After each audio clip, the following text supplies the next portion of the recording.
Well, Mike. Hmm.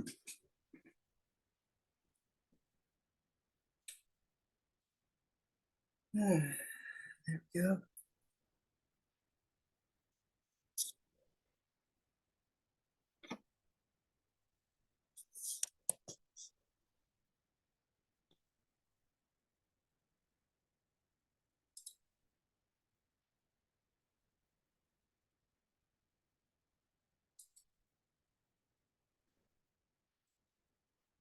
Hmm.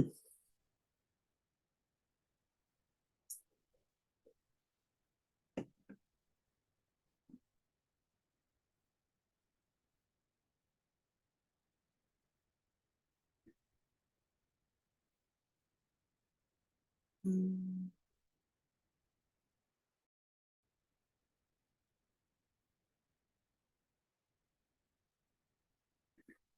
Hmm.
Oh, there we are. Hey, Derek. Mike. Well, I ended up with a few things from Saturday. Oh boy. I found another Zenith. Yeah, I'm trying not to get things. I could figure that. But I did end up with another Zenith. I mean, it works, but the volume control does nothing. All the volume control does is turn the thing on and off. Mm. The dial cord is funny that the dial cord is bust, but the tuning knob still tunes. Um, is there a dial cord on the volume control? There, I do have what came out of it.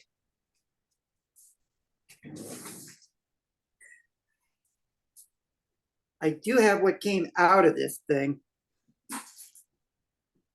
like such. It has a spring on the end of it, Yeah, like that this. I've not seen that on volume controls. I have seen that on And then this is a tuning control. The yeah, the tuning tuner will do dial, that. yeah, that's what the tuning dial string had gone bust. And it was like that when I had picked it up. And Yeah. it, but the thing still tunes. That's a funny thing. But I don't see where there's a dial pointer for that thing. It's the oddest zenith I've ever come across. Now let's see, where is it? Ah, here it is.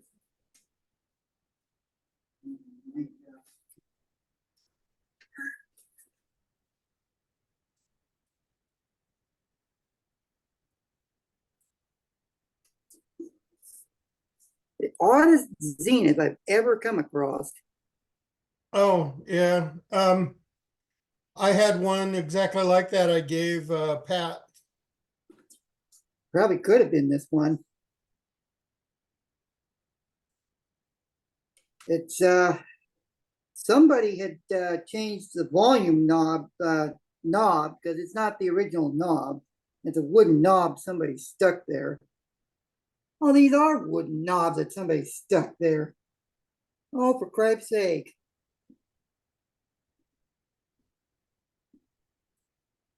But all the volume control does is turn it on and off. It doesn't even control the volume because it's at a loud volume.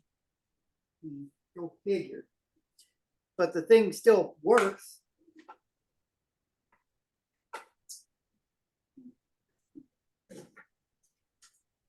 Shoot. Yeah, and I picked up. It'll give you something to work on. That's another thing to work on. That's and I've got other things to work on. Let's see. I picked up what was that thing? Yeah, Oh, well, do you do repair on stuff? Have you been doing the repairs? I've been starting to. It's a start. I got the tubes from Pat for that other Zenith, and that thing, it does need, it needs capacitors pretty badly because it does hum. And it will pick up stuff, but it's that really kind of, well, it's like it'll get it, but it's that gravelly, really low, not really clear sound that you get when you Well, yeah, replace all the leaky caps, and that's a good start. yeah, I'm gonna have to, because that particular Zenith, the bomber, it still as original as possible, because there's only one there now, as I know, there's only one actual tube in it now that is not Zenith, because Pat actually ended up finding there was a 3Q5 that he found an actual Zenith replacement for it. I'm like, ooh. And he did find another better 1LN5 than what you found. So I've got those two 1LN5s plus that 3Q5, and seems like it woke the radio up a bit, but needs the capacitor work. But other than that, it's all there. That's a luck. Now let's see, what else did I pick up? Oh, there was an Arvin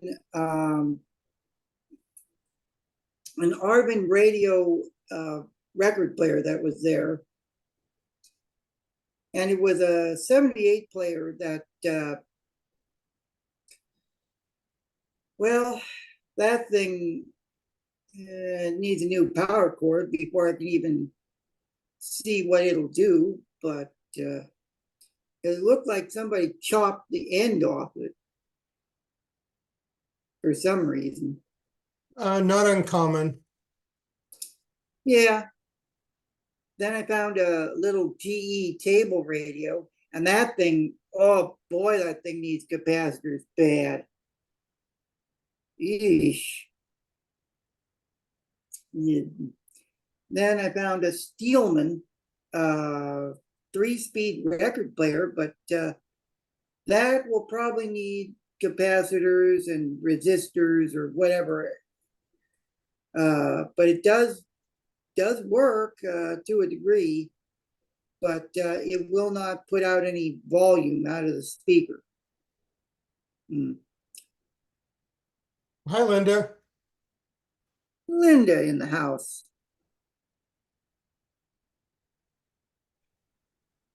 I'm eating dinner, so I'm putting you on mute.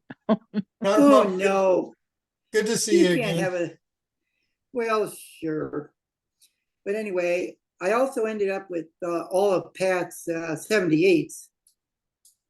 And I found a few good ones out of that matter. What else did I pick up? A few things.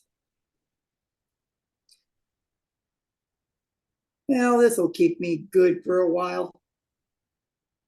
At least I've got, at least I've got Zenith. And for damn sure that particular Zenith, that one that needs the volume control work done, that one seems to pick up very well, as far as I can see, or hear, that is.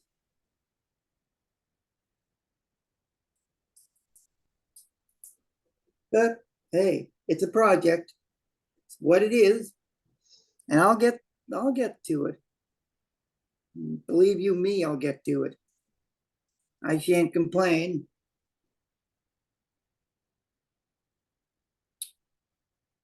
Let's see what else I'm gonna have to get more of that.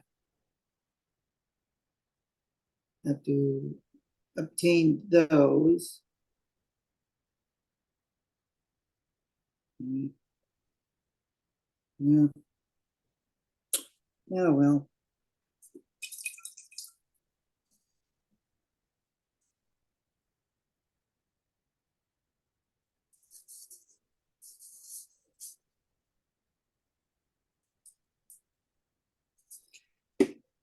Yeah, lots of good stuff. I didn't complain about it.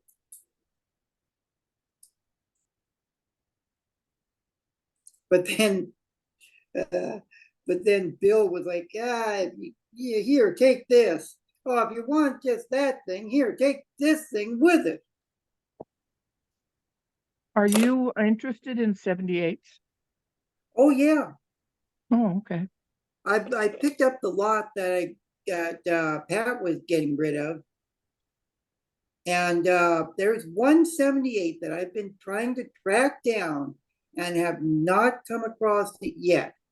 I went through all of those 78s and I didn't see even one of what I was really looking for. But then I'm going through and I'm like, ooh, Dinah Shore,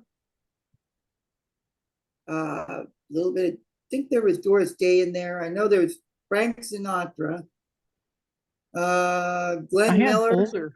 I have older records.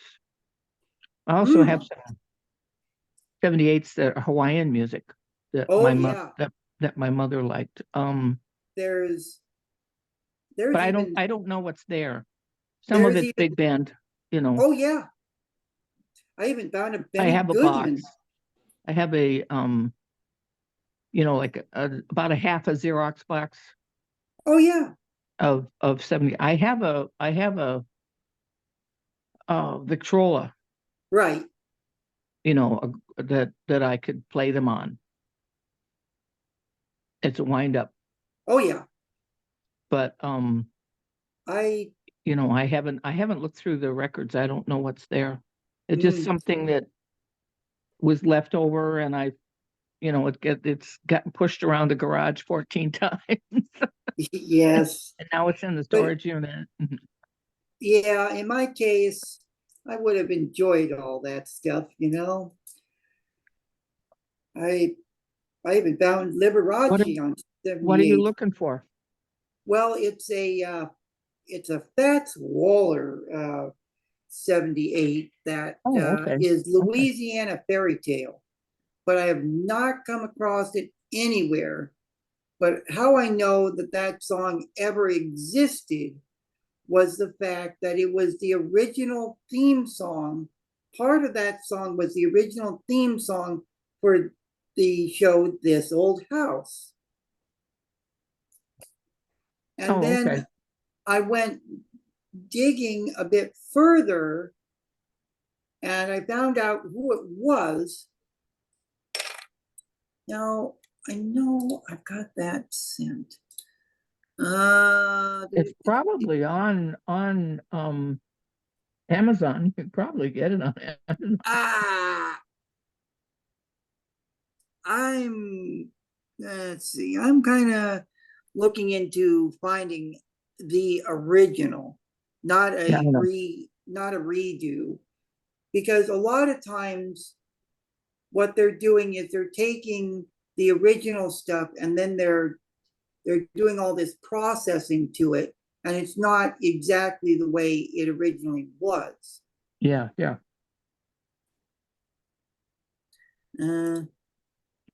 Let's see.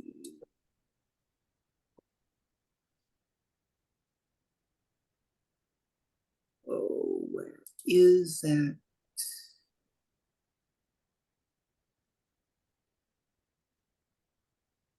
Let's see.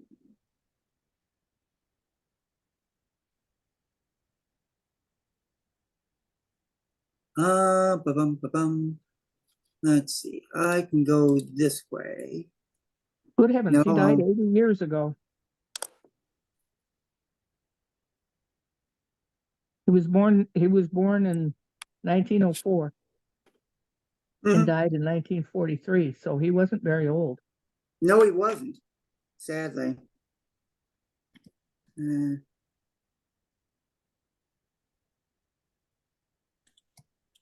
39. Yeah, he was only 39 when he passed. Mm-hmm. Pneumonia. Yeah, they didn't have 1943. They didn't have antibiotics. No. No, they didn't. They didn't get. Was it penicillin? 45? Yeah, it could have been. No. Yeah, I read one of those things. They sent me one of those things for my birthday one time. It says, if you were born in 1943, you were born before A, B, C, a whole list of things. And I lost that piece of paper. The one thing I did remember though was being born before antibiotics. Oh boy. Now what's the catalog number to this thing? Well, we'll find out real quick.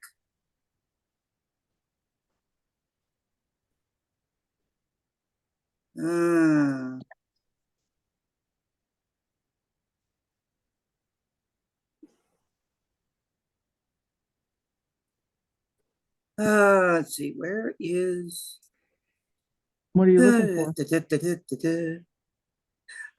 Here it is. I've got finally came up with the catalog number for it. It's off of a Victor, and it's a catalog number 24898. And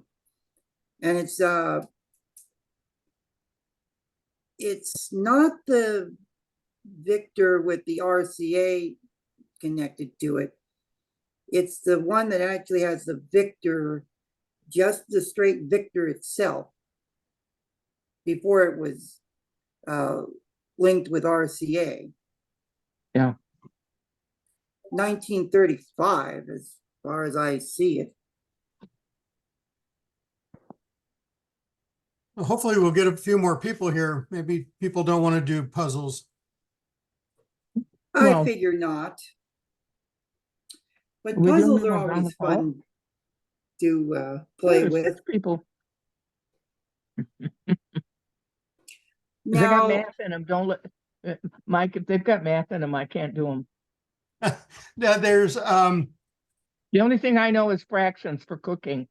okay, well maybe I'll add one in for fractions too. hey, wait a minute. You could No, I even just throw don't in an understand. electronic I never dice. had to fix radios, so that's not one of my. Yeah. No, it'll be hopefully these things will be there's some in there that are electronic related but require zero math. Others have a minimal math. And then there's some of them are just logic puzzles. Yeah, there are some interesting puzzles out there about brain teasers, Yep. I've got and a couple of those in there. some of those are, when you get the answer, is like, it was so obvious, it smacks you in the face. You're like, how could you be so stupid? Oh, yeah. There's also, But human beings are put in a yeah, rut sometimes.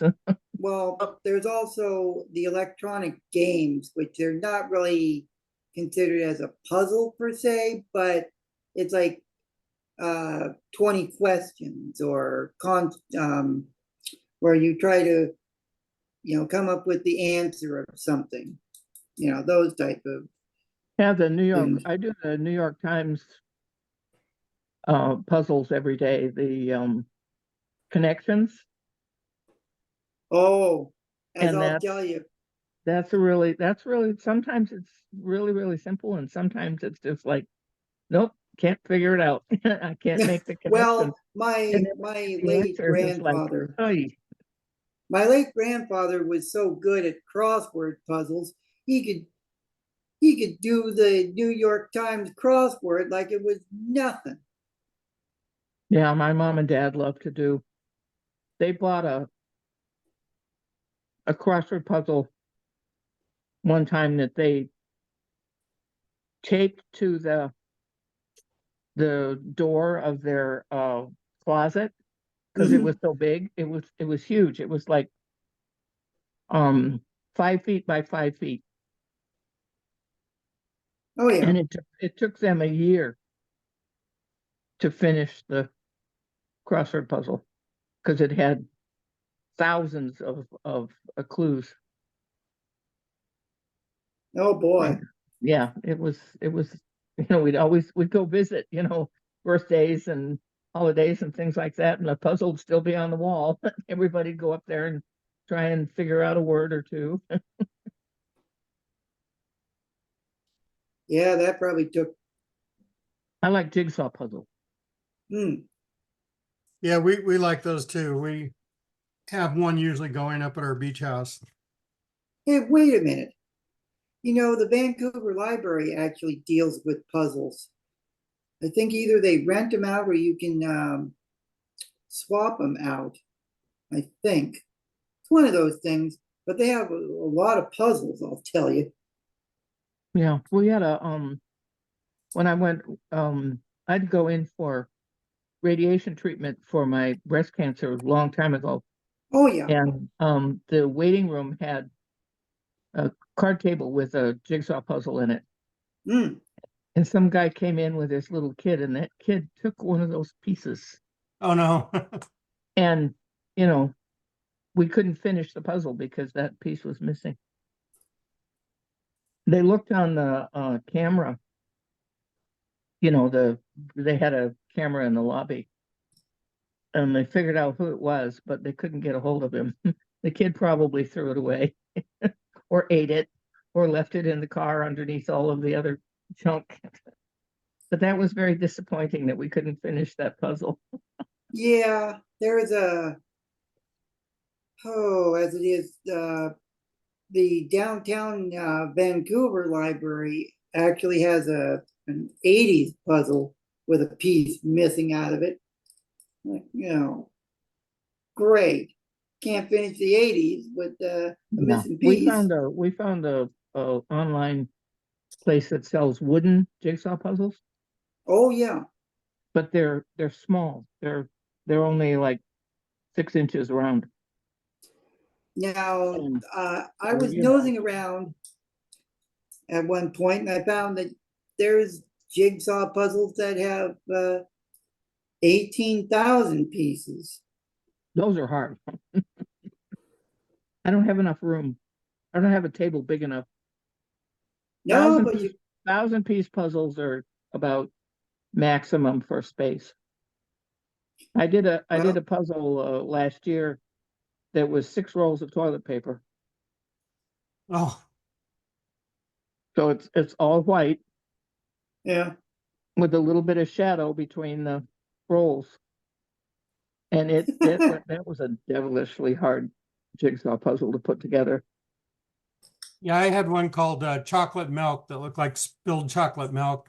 So there Oh, was yeah. no edges, no corners or anything. That was a lot of fun. Yeah. And another one that was a piece of plaid, Oh, and it was a 1,000 piece puzzle. And the only way I could put that puzzle together was to follow it was an actual picture of an actual woven piece. So I was able to put it together by following the weave in the cloth. That was the only way I was able to get it together, because it was just like,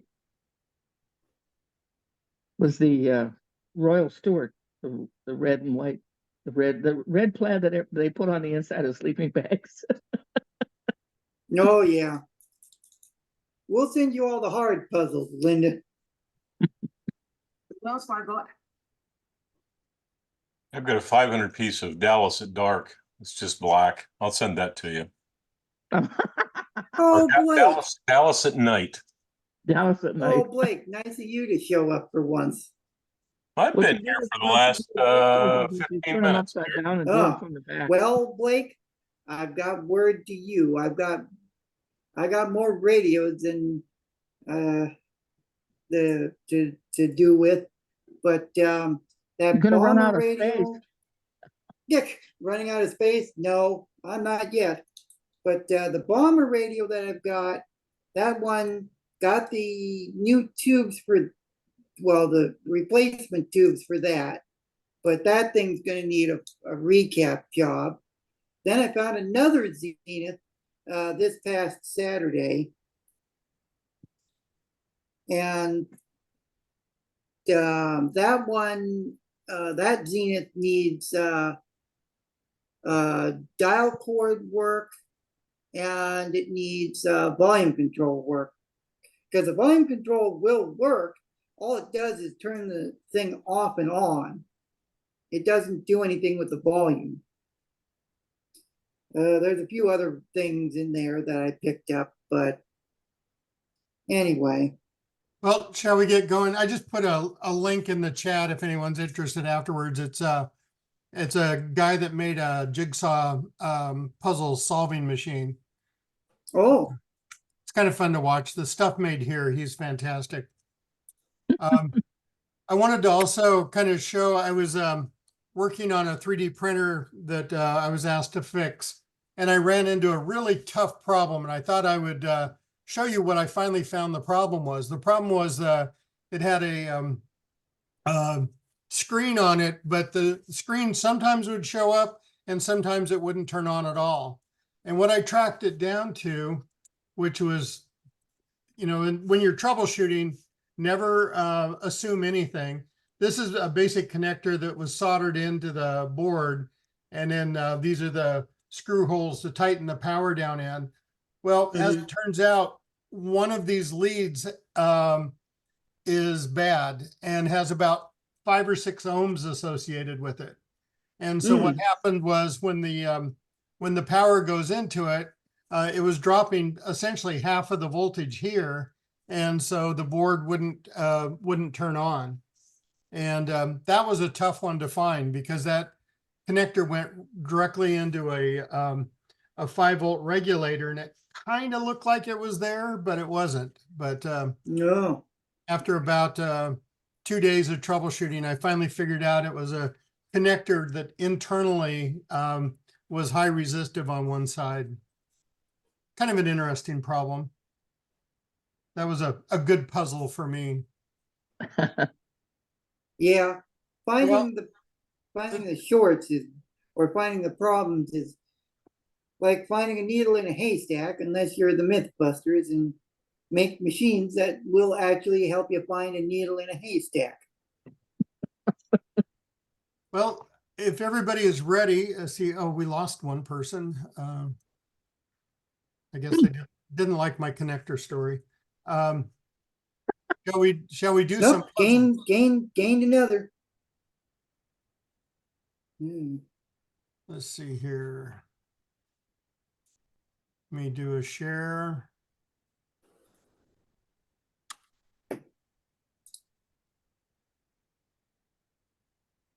Where is it?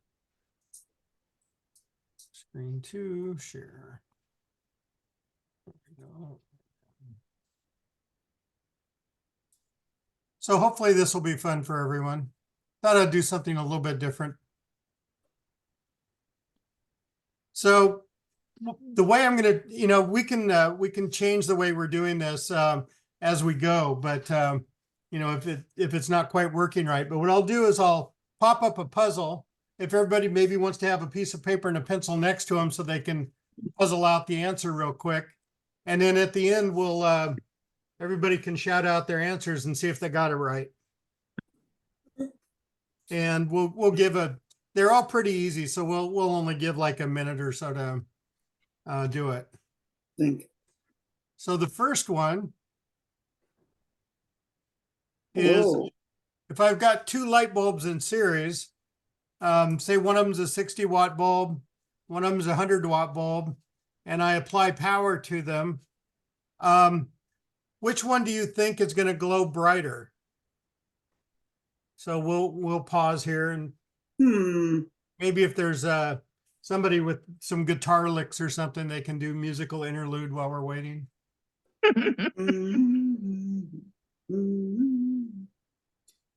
Oh, wait a minute. Yeah. Oh, it would be, yeah, it would be that one.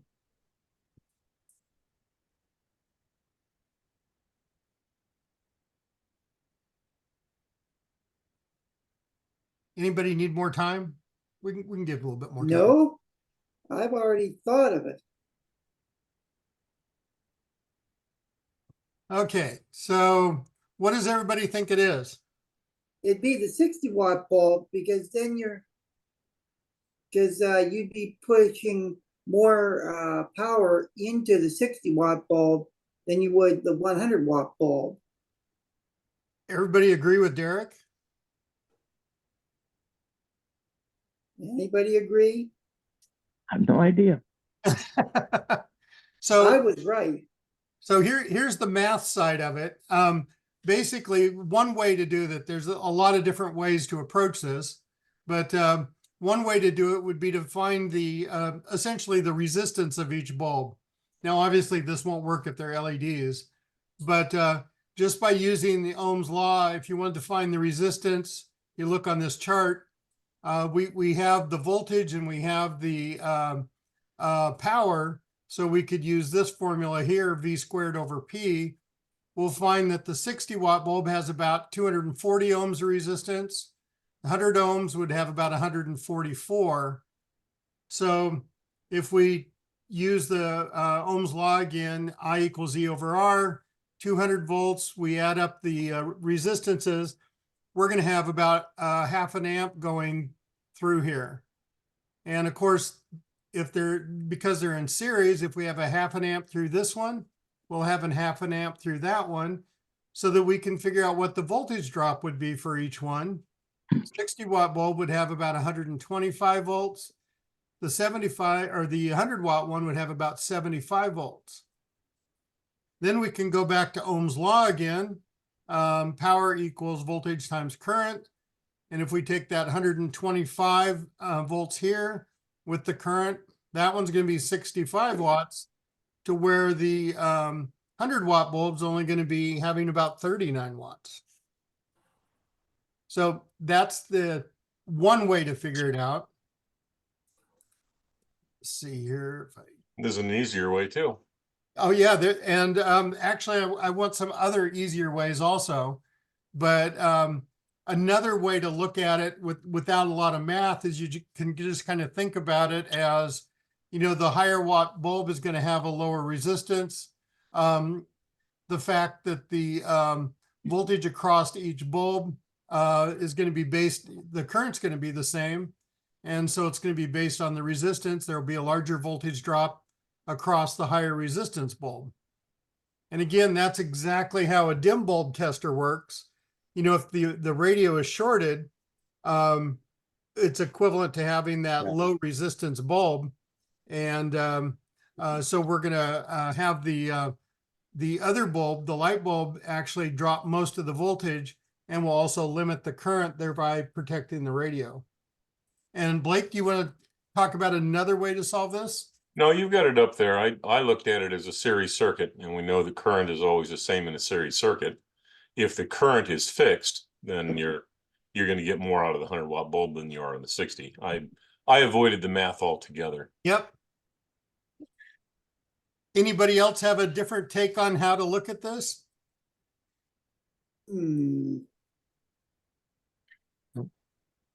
I mean, in general, this is kind of a good learning experience because, you know, we do use dim bulb testers, which we actually do something like this. Typically, you don't see light bulbs in series. No. But we actually do that in the radio repair. That's why I thought this was kind of a cool one. Plus, it kind of lets you think about exactly what Blake said. If you know it's in series, you know the current's the same through all of them. Yeah. Well, good job, everyone. So here's another one. This is kind of a fun one. And think about it. Write down what your answers are. What we want to do is turn on lamp A and lamp C, but we do not want to turn on lamp B. How would we need to orient the switches to be able to do that? Now, see, Linda, you can do this one. No math involved. Switch 3. Switch 3 and No talking, Derek. Don't give away any answers. I wouldn't think.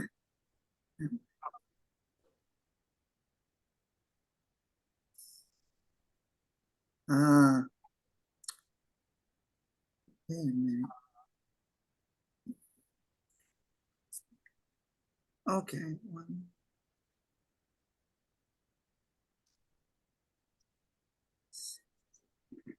Everyone have it? I think so, but could be wrong. So obviously what you're going to want to have to do, nothing's going to work unless switch 1 is on. So you're going to have to switch 1 on. To get A on, you're going to have switch 2 and switch 3 both on so we can get current flowing through here. To get C on, there's a couple different ways you could do it, but we don't want to do it in such a way that we turn on B. And so if you turn on switch 5 and 6, what will happen is you get your current flow going through here, through this one, all the way around through this switch, up to here, and then back around that way. And of course, you can play this game and say, what if I only wanted to turn B on or only C? And, you know, you'll have to flip the switches accordingly.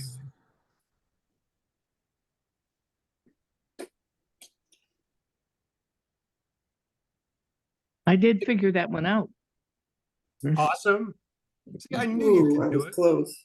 I figured you had to come in from the back side of the right side. you know, Yeah. to avoid that middle switch. Oh, yeah. And again, you know, this is a very common thing when you're working on radios or anything. You're always, you know, tracing wires down, and you're going through all these rotary switches and stuff. And it can be a little bit complicated. Okay, let's go to the next one. So far, so good. Yep. Mhm. All right, so I threw out some abbreviations here, and everybody, if you can maybe write down what you think each one of these Oh. stands for. Yeah. Shoot. Hopefully, they're all abbreviations everyone's seen. Yeah. Not everything. Seen a few of them, but not everything. Well, if you haven't seen one, make up something really good. Yeah. You're about right. I know two Yeah. and three.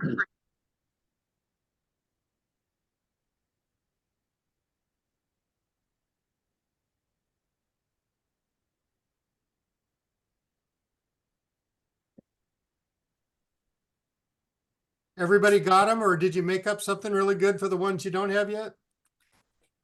I think so. Okay. So AWG stands for American Wire Gauge. You know, you'll see that on like number 20 wire or 18 wire. Oh, yeah. GFCI stands for ground fault circuit interrupter. Mm-hmm. GHZ is gigahertz, and Uh-huh. Nanofarads. times 10 to the 9. NF usually refers to nanofarads, Nanofarad. Mm-hmm. 10 to the minus 9. VPP, that's your voltage peak to peak. Oh, Mhm. You'll notice that a lot when you're working on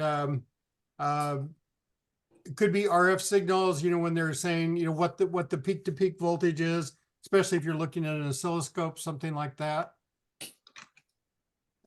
NPNS, that's something maybe you've seen, maybe you haven't, but it relates to the turns ratio. It's used in transformers, and it's oh, the yeah.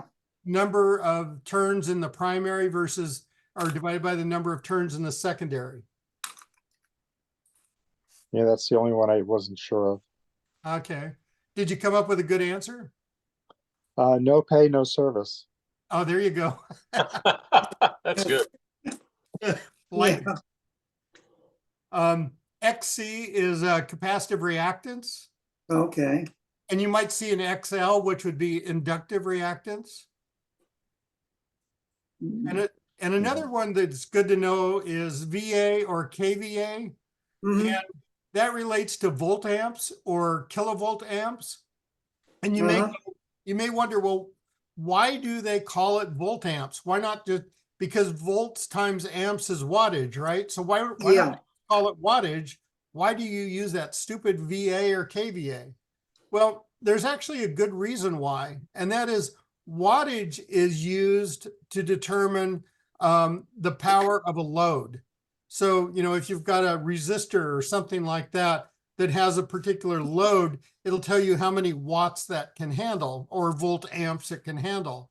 But in transformers need to have a wattage rating on how much current and voltage they can handle. But a transformer actually is not a load. You know, you No. think of it more as a pass through. And so it would really be inaccurate to call it wattage on a transformer, because it's not volts times amps, it's the volt amp rating of the transformer. And if Okay. they called it wattage, it would imply that the transformer is a load, where it's really not. Mike, Oh, I think also a VA or KVA is if you have like you have different types of loads. You have resistive loads, inductive loads, and capacitive loads. So if you don't have a purely resistive load, then you have watts, but it's not the same thing as VA. So VA is actually watts, but you could have a phase lag between your current and your voltage. And so when you multiply those two together, you don't get volts times amps. Ah, So resistive loads are perfectly in phase with your current and your voltage. So that's why you have volts times amp is, that's the maximum realized power in that system.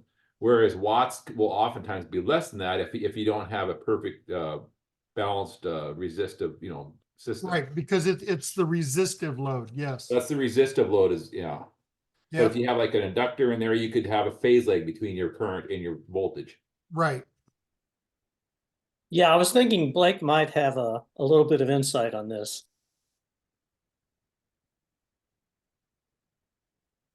I think that's right. Don't transformers sometimes have the wattage rating? It is the same, to be the same size as the speaker wattage rating? That So I you know, don't, so you know that you're not, using a 50-watt transformer to drive an All-American 5 speaker. You also have impedance. Yeah, that you well, wanna- yeah, there are impedances, but I personally have not seen a transformer with a wattage rating. I've always seen it labeled as VA or KVA. well, that's Now- close. That's close enough. I disagree. I've got output transformers over here that actually have wattages, but I think the wattage is not the wattage of the transformer itself, but the wattage of maximum delivery to the speaker It's the itself. wattage for the speaker that it's driving. Right. Yes, and Yeah, that- okay, yeah. that's what I meant. Yeah, and that is possible that if there's, it could be describing what kind of load, that it's going to be seeing out there. But it's like David said, it's mostly it's in radios that are actually, complete radio sets. Right. So did anybody else come up with any other really cool answers for the questions they didn't know? Hmm. Hmm. Everything looks good to me. Okay. Curious about your remark about nanofarads. Why do you have the F in that lower case? Hypo. Okay. Thank you. I will fix that, I promise. I noticed that too when it came up on the screen. And yeah, Sometimes the first one, Mr. Farad would have been much offended. yes. sometimes AWG refers to arbitrary waveform generator as well. Oh, that's a very good point. Thank you. I will add that to there. Yeah, I wasn't thinking about that, but that's exactly. Mhm. Huh. Is that what mine is called? Yeah, a lot of the new ones are called arbitrary waveform generators. If you can create things other than just like your sine wave and stuff like that, you can create other types of waveforms that aren't. No, you're absolutely right. I just looked at the top of mine, and it's arbitrary waveform generator. Yep. Yeah. Oh, Blake. Oh, it went right over your head and you Well- didn't think about it. My AWG is about 2 feet above my head, so it's up on the shelves between the cabinets. So yeah, it went over your head. A little cheap joke. I like cheap jokes. Well, I can give you all the cheap jokes you could ever think of needing, probably. No, one is all I need for every evening. Oh, I should have put resistive load down here. I'll fix that too. Thank you. Mhm. So you guys enjoying this so far? So far, so Oh, good? yeah. Sure. Okay, here's another one. Current through the ammeter. Oh, This one can get a little tricky. So determine what the ammeter would read in this given circuit.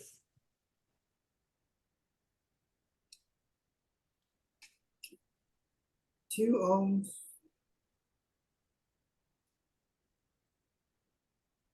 Oh, boy. Hmm. Hmm. Hopefully all the math you can do in your head here. Yeah. Or if you're with your spouse, maybe you can use her head also. Okay, I think we've probably gone long enough. Anybody want to shout out the answer? 5 amps. Almost. It's a negative 5 amps. Oh, Oh, It's one of that's those yeah. tricky things. But 5 Negative. amps, I'll No, give you 5. I'll give you 5 amps too. 5 amps is 5 amps. The polarity is not. Right, but I did say, you know, what the ammeter would read. Oh, okay. Yes. But yeah, so as everyone probably guessed, the 4 ohm resistor isn't part of the circuit. And so really you just got, you know, the I equals E over R, the 10 over 2. So it's, That's- you know, you come up with 5 amps. But since the ammeter is wired in reverse relative to the battery, it's actually going to show a negative 5 amps. And Oh, yeah. if you have a analog meter, I guess you could say you'll be pegging it against 0. So. Yeah, 5 amps counts to the correct answer.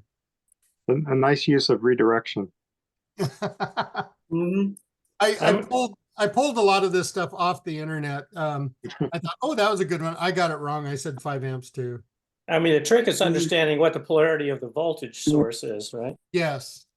You know, actually, that's a really good point. I can't count how many times I see the large part of a battery cell being called the negative. I just can't believe that. It happens all the time in when you're looking at documentation and stuff.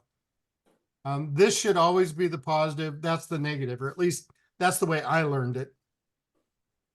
That's correct, but if you look at a battery itself, the positive generally has a little tit on the top and the Oh, flat. maybe that's why they get it wrong. That's Just a good an point. idea. Yeah. Yeah, that's a tough one. Okay, we'll go to So the if you're used to using your fluke meter, that's going to say it's going to tell you 5 amps and negative as we hook, so what? yep. Yeah. And then I guess you could say, well, wait, I was you know, not talking conventional current. I was talking electron flow. Yeah, make sure you make a decision whether you're going to do electron flow or whole flow. Exactly. Okay, here we go for the next one. What is the current through the 4 ohm resistor? Mhm. Mm. Right. Mm.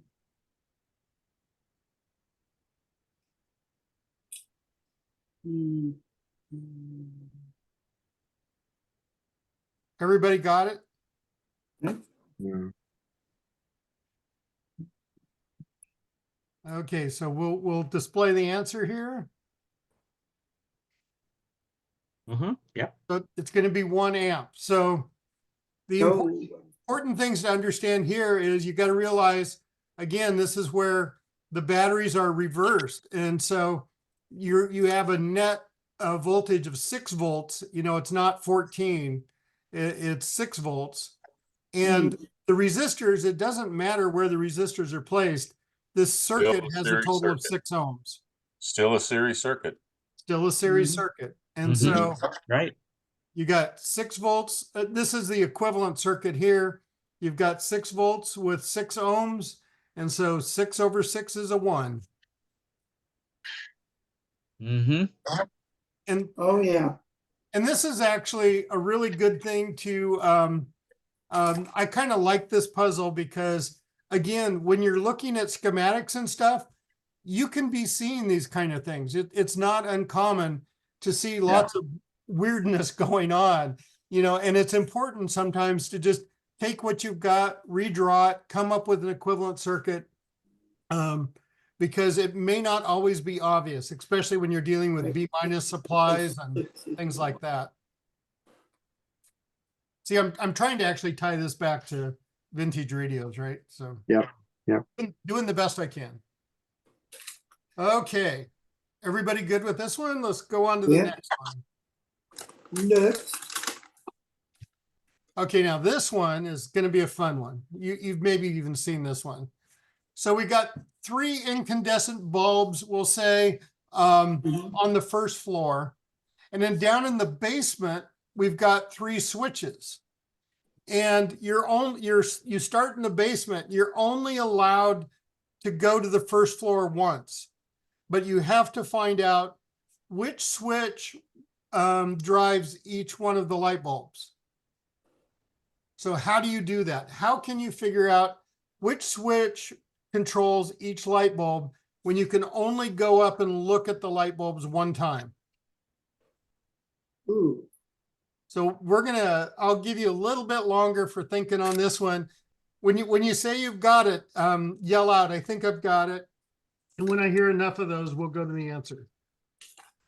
And I think I've got it. And I'll give a hint. We're dealing with incandescent light bulbs here. I was going to ask. Yeah. Now question, so you can visit the other floors more than once.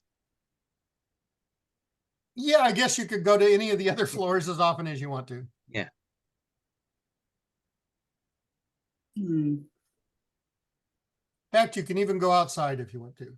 Well, the one thing I would notice is that this is the British convention. In America, the first floor is on the ground.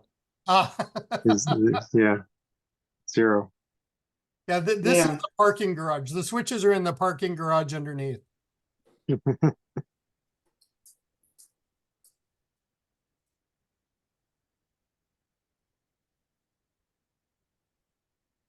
Do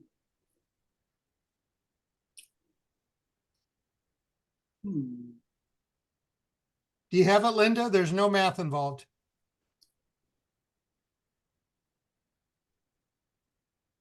My brain hurts. I'm sorry.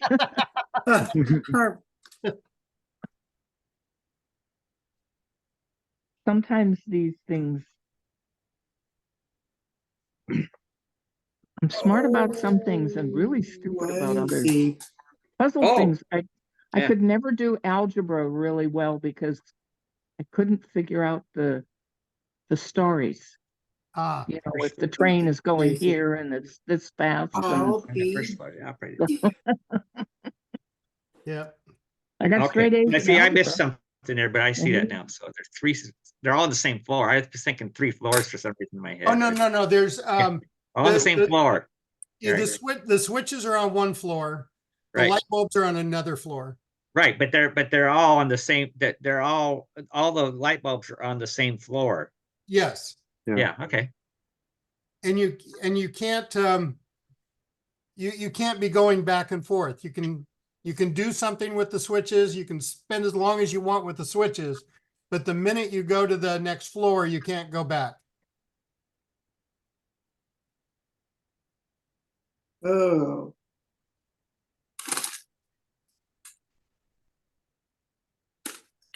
You want me to reveal the answer or wait a little bit longer? This is one I knew already. Okay. Oh. It's actually a very popular puzzle, and a lot of people I know use it on interview questions. Yep.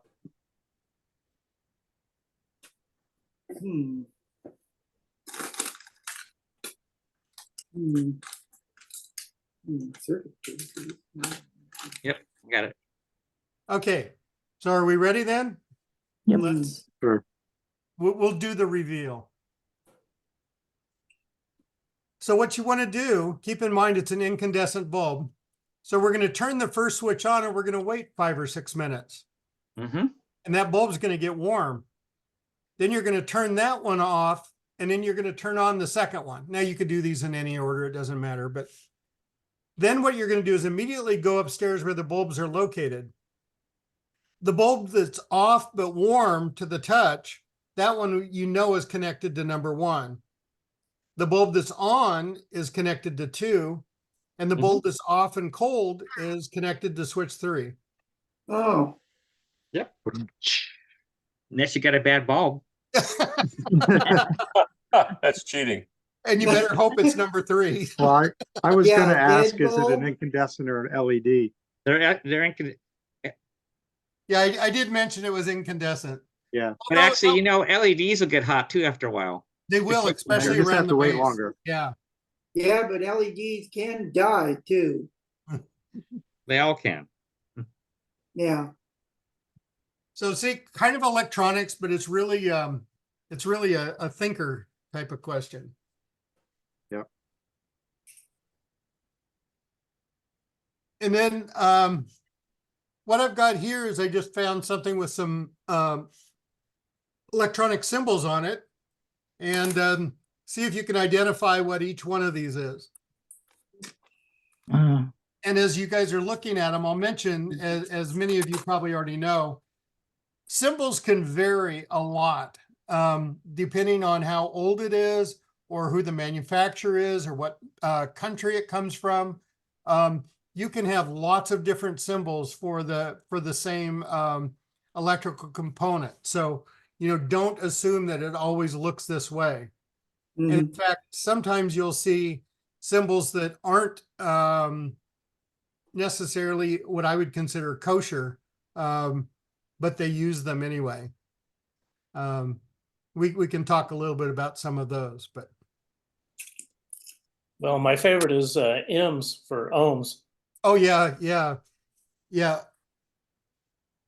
And that's in the really older schematics from the 40s and before. You might see M, and it does not mean megohms. It stands for kiloohms.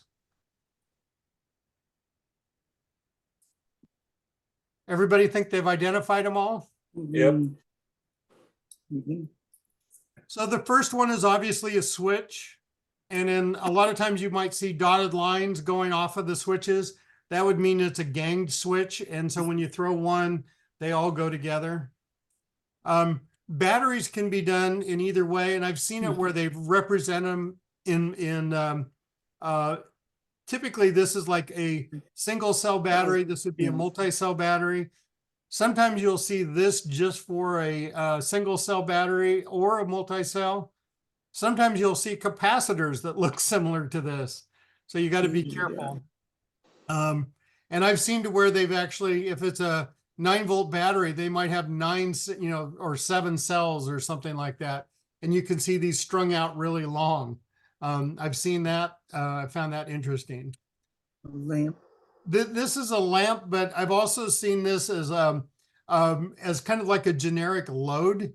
I've seen motors similar to this. In early electrical drawings, it also shows up as a switch. Yeah, But That's what I was going to say too. way back for that one. Yep. And yeah, exactly. And this is you can see this as a switch. So, these people said it's a lamp, but I've seen this in this symbol. You got to really be careful with, because it can mean a lot of different things. That's actually why I use this one. I wanted to point this specific one out. Fuses can look this way. I've also seen fuses quite often to where it's a square box like this with a line through it. Fuses could be represented in multiple ways also. Now, the one you've got listed there as a thermistor is very, very close to what you'll see for a either a rheostat or a volume control in German radios. Yeah, that's what I was going to say too. Oh, yeah. Yeah, and that's actually, I thank you guys so much, because this is exactly the point I wanted to make. Is you see the symbols, sometimes you have to kind of be a little bit objective to it, because this may not be a thermistor. I've seen thermistors look very different from this most of the time. Rarely do I see it look like this. And I've actually seen, like you say, the volume controls that look like this, or a variable resistor of some sort. Yeah, Um, resistors in German schematics are very interesting. They do not use the one that you're highlighting now. Oh, really? I haven't seen that. How does that look? If you look at the box I've got for the thermistor, they actually Huh. use a box that looks like that. And they will use a single line, they'll leave it open, I think is 1/4 watt. If it has a line diagonally through it, it's a 1/2 watt. And I think if it has an X in it, indicates a different wattage. I forget what it is now, but yeah, when you get in German schematics, that's also where you'll Oh, see my. thermistor looks very much like a potentiometer. They're Okay. weird. Oh, boy. But with the information, you not only get the value of the resistor, but you also know what the wattage is from Which the is- schematic. And that's really Oh. powerful because normally you don't have that. Nope. So it's And- good, bad. I've also seen quite often to where just the open box like this will be a resistor. Yes. And I think I've seen that in like, what was it, like some Japanese schematics or something. It was very common to see just an open box, and then they'll usually have inside of it printed what the value is. Mhm. Capacitors, oh my gosh, there's many different ways you can see capacitors. Straight lines like this, you can see a curved line on one side, which would represent an electrolytic. You can see pluses on them. Sometimes you don't see pluses on them. You know, there's a myriad of ways, and obviously you have the diagonal through there. It'll be a variable capacitor. Sometimes they don't put the diagonal through it. They actually have the curved part has an arrowhead on it. Oh yes, that's true. Yeah, you see that a lot on trimmers, right? Yep. Yeah. You guys are so awesome. That's what makes this so much fun for me because No, there's so yeah. much knowledge out there. Diodes typically do look this way. Oh, yeah. There's a few variations, but for the most part, you're going to see a diode, something similar to this. Unless they're the seleniums, they can look a little bit different. I think what they'll do is, if I'm not mistaken, don't they do sometimes like 2 or 3 of these together, really small ones? Yeah, back to back, Yeah. to back, to back. Yep. Trying to show you each one of the segments. That's usually a good indicator, at least that I've seen of the seleniums. LEDs or any light emitting diodes will have the arrows pointing out typically. Sometimes there'll be just one arrow. Sometimes it'll be zigzag like a lightning bolt. Photodiodes typically Mike, see the May arrow I ask going you a the other question way. about the selenium diodes? Uh-huh.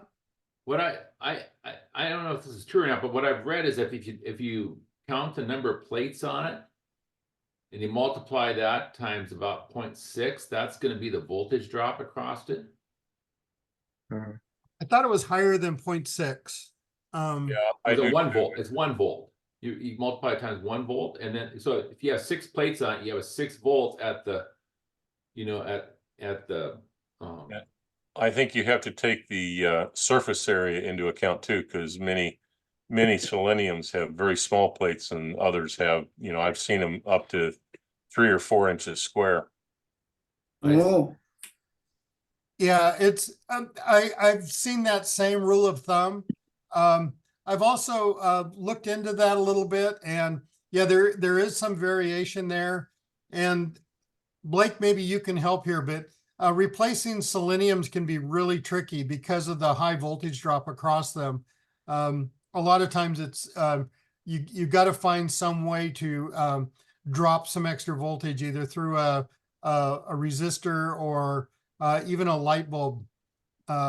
Something to help do that voltage drop because My technique is a little bit different. I actually have take the selenium out, and I have a small box with a fairly robust 5 amp diode in it and a rheostat. And what I will do is put it in with the rheostat set high and back it off until I get the voltage that I want coming out of it. And then I will measure the ohmic value that I have the rheostat at. And the rheostat, I think mine's rated at 5 watts at, I think 100 ohms or something like that. Nice. That's a great way to do it. That is Yeah, a really good idea. And you're going to be looking at usually a pretty high wattage resistor, right? Typically between 5 and 10 ohms, depending on the current draw. Transoceanic, for instance, really needs to be 5 to 10 watts. Yeah. That's a nominal, 50 milliamp draw. But you can do the math on it. Yep. Ohm's law applies. Do you typically always replace seleniums, or if they're working, you just leave them? I get rid of them because they're going to somebody's house and I don't want to stink up their house when it goes. I just, that's empirical data. In the old days, if they worked, I left them alone, and then sometimes they came back with a somewhat irate customer. Right. Photodiodes, I don't know if people see a lot of these, but they are out there, especially if you're working on garage doors and stuff like that. But anything to where it's detecting the light coming in and then changing the conductivity through it. There'll also be photoresistors that can look something similar, except this one will be more of a resistor. Zener diodes, you're always going to see the little marks on them like that. And in inductors, there's lots of different inductor things. You could have some lines on it, which implies typically that it's like an iron core. You could have taps coming off of them. Lots of Sometimes different they're loops. Yep, sometimes they're loops rather than the bumps. The thing is, when you're reading schematics, be careful and be flexible and read all of your notes. Always read the notes on the schematic. Especially on older schematics, I always try to read all the notes around the edge before I even look at the schematic. And have your phone a friend number handy. Because the notes will help you tremendously on a lot of things, and it never hurts to look things up or try to I redraw things quite a bit. If I'm working in a certain area, I'll sit and redraw it to make sure I understand what it's saying, because some people that build schematics are amazing. Oh my God, you can look at it and it's just like it's a picture perfect of what the circuit is doing. Others, I don't know. I think they had a really tough night the night before, because there's nothing that seems to make sense. Has anybody mentioned that Zener is spelled wrong? Oh, with no E? It looks good to me. I noticed that too. I know that's a small point. Zener. I Zener. cut and pasted this out of the internet, so you get what you pay for. Well, there's always people like me. That's a more efficient way of spelling it. Right. Like Merry Xmas. Merry Xmas, your bad grammar or bad spelling. Yeah. Any other questions or comments? Go ahead. This is good. Yeah, I enjoyed it. Okay. Our last one. This was from the Passara. And it was sent to me by Bob to say, hey, why don't you put this in there? I'm glad we've got some really smart people online that can help us with this. But so basically what you've got is you've got two capacitors in parallel, and then this one has a voltage on it. And then what happens when you throw the switch? Why is there damping in the ideal circuit? I can't really answer that, but maybe you guys can. The final total energy stored in the capacitors is less than the original. How much less? And what happened to the missing energy? I will demonstrate this. I put it in a simulator so we can look at this. And then we can maybe go back and get the answers. So what I did is, and if you guys want to click this link, when I send you the foils, you'll be able to actually see the simulator yourself, but we'll be Send able us the to what? actually. I'm sorry? Send us the what? Oh my goodness, you're dating yourself. Did I'm I? sorry, the Foil? slides. Yes, yes. The foils. Oh, Excellent. yes. Sorry, I sorry. knew what those were, Mike. That's great. Sorry. Oh, yeah. Yeah, I'll mimeograph you a set. Awesome. Well, No, great. we'll just take some of those microfiche. We'll just microfiche you one of those. Yep. So what I did, just for those that aren't familiar with simulations, you sometimes you have to put little resistors and extra stuff in to make it work. So to simulate the circuit here, what I did was I stuck a battery out here, a single cell battery, and then I put an extra switch so I can charge this. So what we'll do is we're going to open this one up. You start this running. It gives me a little tiny voltage. So what's happening is if I go over this one, you'll see that this capacitor is being shown in this one.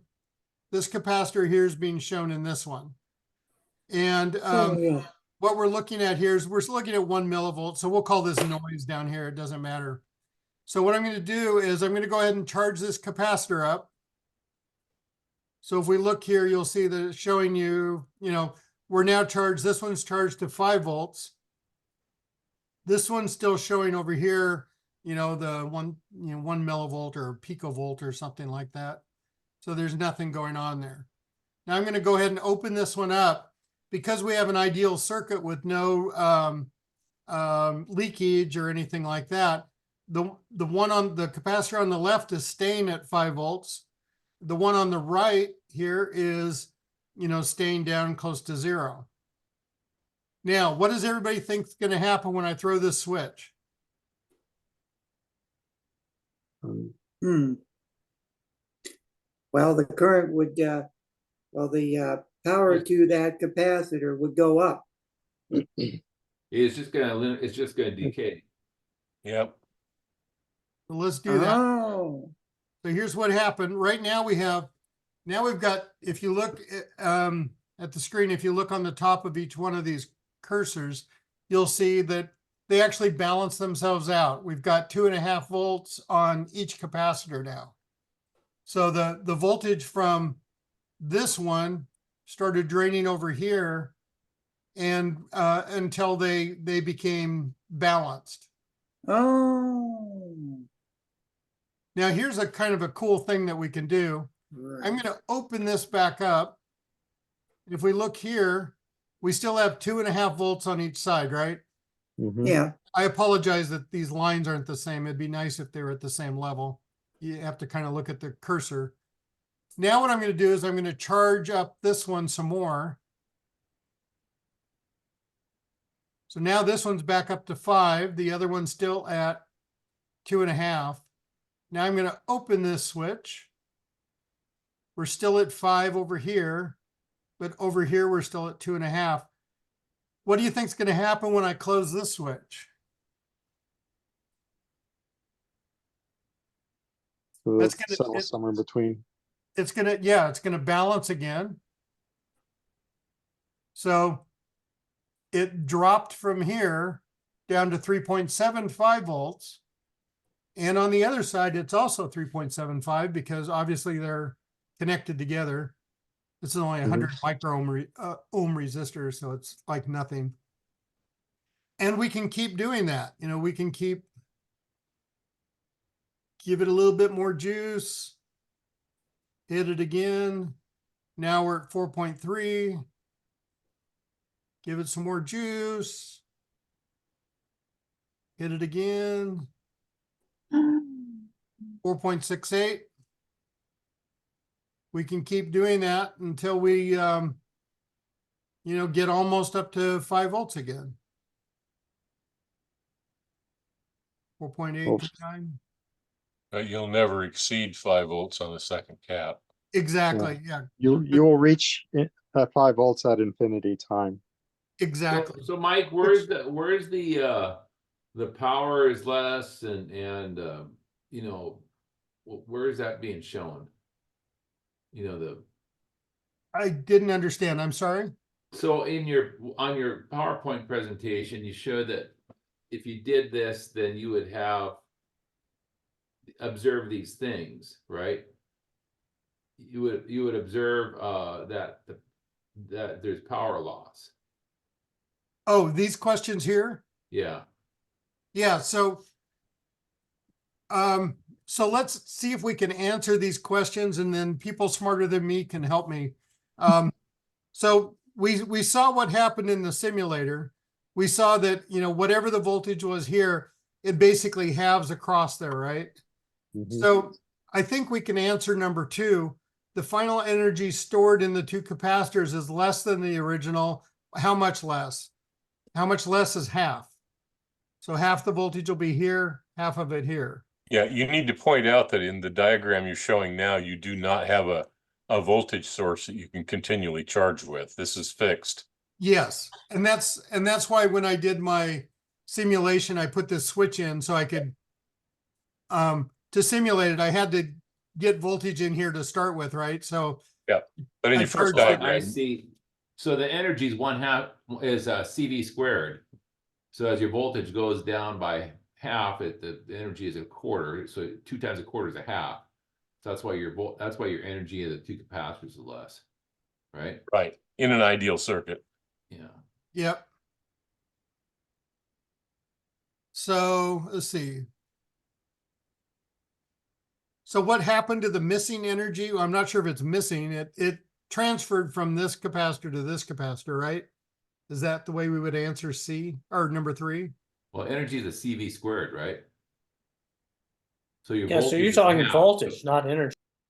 Yeah, well, I'm looking at his puzzle. I was trying to figure out how to answer it. I didn't know how to answer them. Myron, could you go back? I didn't understand your question.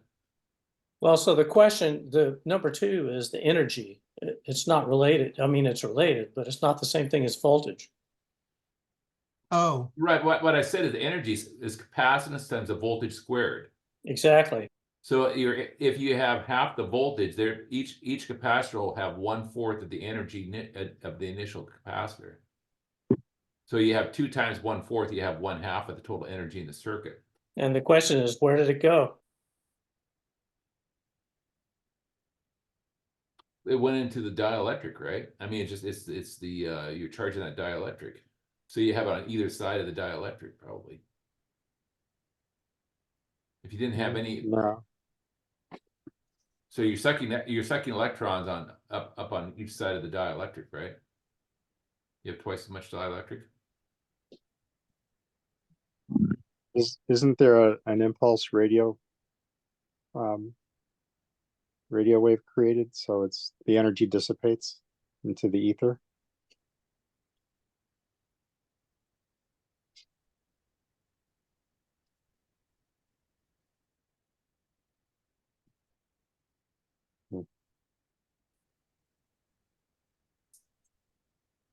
so I'm going to leave that to you guys to help me because I don't know the answers. Is it number 3? Well, I didn't really understand what the damping he was talking about was.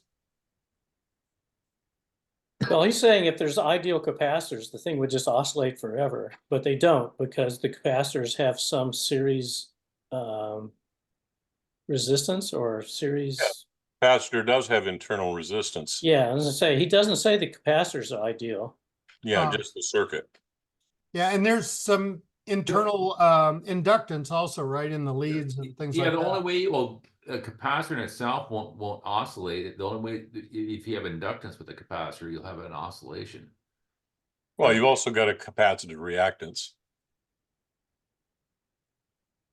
Yeah, which is essentially that's due to the electrons going in and out on either side of the dielectric, right? So that's And if you're bouncing back and forth, opening and closing the switch, you're creating some fluctuation in voltage. So, I think he's only showing the switch being thrown once, right? It's just well, closed and even left with there. that, there's going to be bounce back. There's going to be a little bit of oscillation in that circuit. That's only, but in a the perfect in the perfect circuit where you have no inductance and you have perfect capacitors, you won't, right? I mean, all the stuff you're saying is because we have an imperfect world. Well, he didn't say that they were absolutely perfect capacitors. He said They're ideal. they're ideal. Oh, I see. No, just the wires and the switches are ideal. Right. The capacitors are real. And that's the key.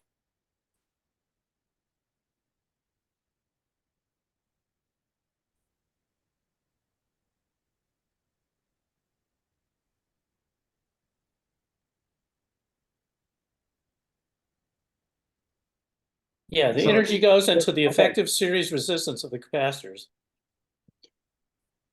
So even though the wires are ideal, the inflow of current is going to create a magnetic field, and then once it stops flowing, it's going to collapse, and that's where your inductance comes from. Right. So you're going to have a little bit of energy dissipating in the form of heat, and some is going to be flux. I think that's where your energy goes for number 3. Yeah.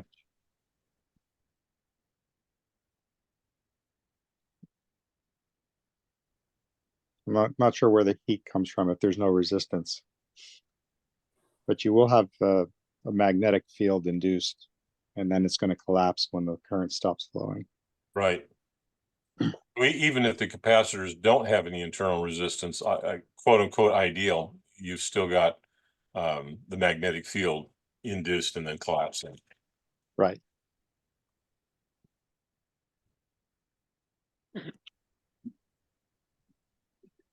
Mike, that's pretty cool. Yeah. I guess this is kind of showing a little bit of movement. I don't know if that's intentional in the simulator or not. Let's see, quit doing it. Like reset, run. Well, Mike, when you get done with that, I have a conundrum, which does not happen very often at this workbench. Uh-oh. Now, I have a circuit that I'm going to show everybody. It's an Atwater Kent Model 82. And Oh, boy. I want you to take a look, first of all, when I display it, if you're done. I don't want to, if you've Oh, got. I'm done, and I just sent out the slides of tonight to the group, so you guys can all see it now. Thanks, Mike. Put the camera down so you can actually see I exist. Oh, yeah. I just want to say thanks to Mike before. Yes, absolutely. Thank you, Mike. You bet. I'm glad. Hopefully, everybody enjoyed it.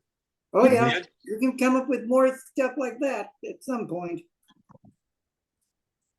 All right, let me share what I've got here. Okay, this is out of the Atwater Kent service manual. It does match, by the way, what is in Ryder's and in not Bateman's, but Sam's. Gernsback. Oh, Yeah, Sam's doesn't go quite back this far. This radio dates to the early 1930s. Take a look at the radio and look in the normal places where you might find a volume control. We'll do it like Mike. Take a moment and see if you can find it.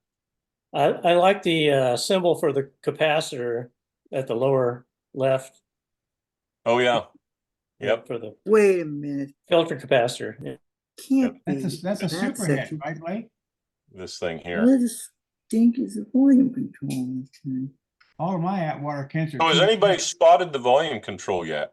I'm guessing I know where it's at, but I'm looking to see if I can find it. I don't want to say anything quite yet. Yeah, I spotted it, and it is. Go ahead, Mark. I spotted it. Yep.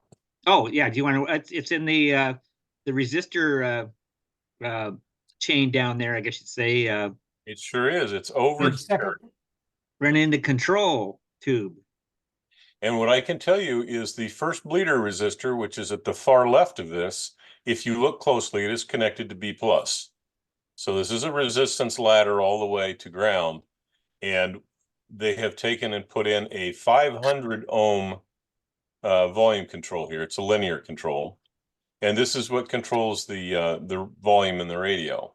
So this is changing the bias on the input tube. Yes, it's basically choking off a number of tubes. You might also Good notice, boy. say again? It's actually affecting the cathode potential. It is tied to the cathodes. Yeah. And if you follow the Mhm. tubes off of here, that's where they go for the most part. But Radio but the has volume one control is only on the one, right? It looks volume like the control. volume control is just changing the cathode on the on the one tube. On the No, control control tube. And the tube. control tube output is controlling the grids on the first detector and the IF. Exactly. So anyway, I thought I'd show you this. The radio plays beautifully, except it doesn't have any volume control. It plays at pretty much full volume. Ooh. I have, I'll tell you what I've done. I've gone through and looked at this entire set of bleeder resistors. 3 of them were flexible ones, and those are typically kind of problematic in some of these radios. So I've replaced those. This entire resistor ladder network across here, including the 2 vertical ones coming off of it, those have all been replaced with new 3-watt resistors to no effect. This control tube was an attempt by Atwater Kent to build a automatic volume control. That's what this tube does by choking off the cathodes. Yeah, anyway, I've been working on this radio, probably got about 12 or 15 hours in it. Most of it I had to rewind the IF coil. That was a lot of the time.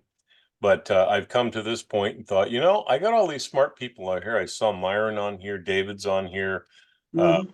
the whole gang. I thought I'd throw this up here and just toss it out for comment. Oh, sure. Is your grid on your control tube shorted?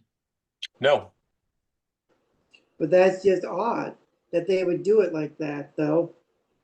it is definitely the only radio I've worked on. Well, the model 87, I believe, and 86 Atwater Kent's also deployed this or used the volume control here in this chain. Interestingly, the last comment I got on it was, well, was this at the very end of the Atwater Kent radios they built? No. Not that that has any bearing on it, but they went a couple of years after this. So Blake, They- on your resistor string at the far right, have you checked to make sure that you've got a good ground connection Absolutely. and you're not adding higher resistance there?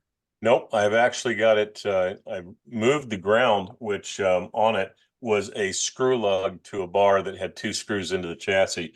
I've actually gone to the chassis and placed, welded in a bonding ground. I thought of that might be the problem, but nope, that ground is good. Now, the other grounds in the radio may not be as good. Right, and that was the next one I was thinking about, was if there was something going on with the grid resistor going to ground there. Right. That one there, yeah. Yep. Let's see what do I got on that one. The schematic. Yeah. Yeah. So That's a 30K resistor. It measures 30.3K. 30.3K to ground or across the resistor? 3.3 across the resistor. What is it The ground. to ground? I don't know, but let's put an ohmmeter on it. I just happen to have one here. And we will go from the grid. Let me pull the grid off of it. That's the grid of the control tube, which is a cap on the top, which has been replaced. All the caps on this were bad. So, I mean, even, jumping ahead, I guess if you put a scope in the top of on the plate of that control tube and vary the volume control, I guess you should see that volts go up and down. All right. I would think, because it changes the conductance out of pull whatever volts are on there up and down. Yeah, I think that's what I'm with Mike on it. It's on the cathode, so that's going to be a positive. And that's All going right. to drive your grid positive. Somebody If it's here, somebody here wins a prize. Okay. Because what I am measuring across the resistor, one end open, opening the ground, is 30.29. When I hook it back up,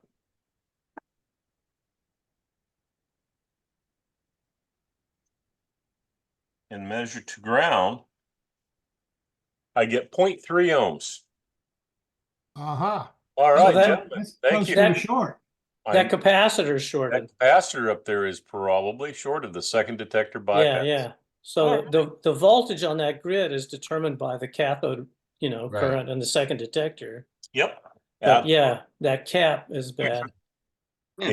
A slight oversight on my part. That capacitor is brand new. I'm looking at it.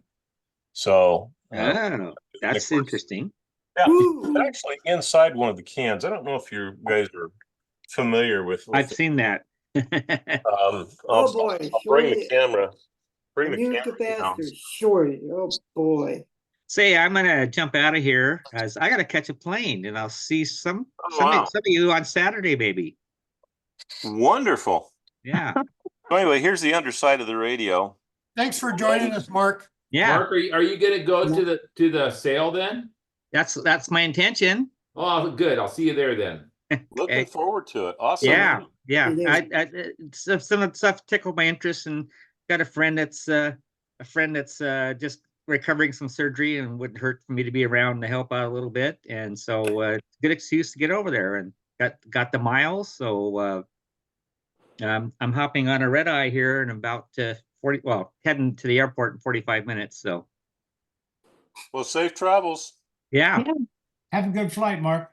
Okay, may see some of you.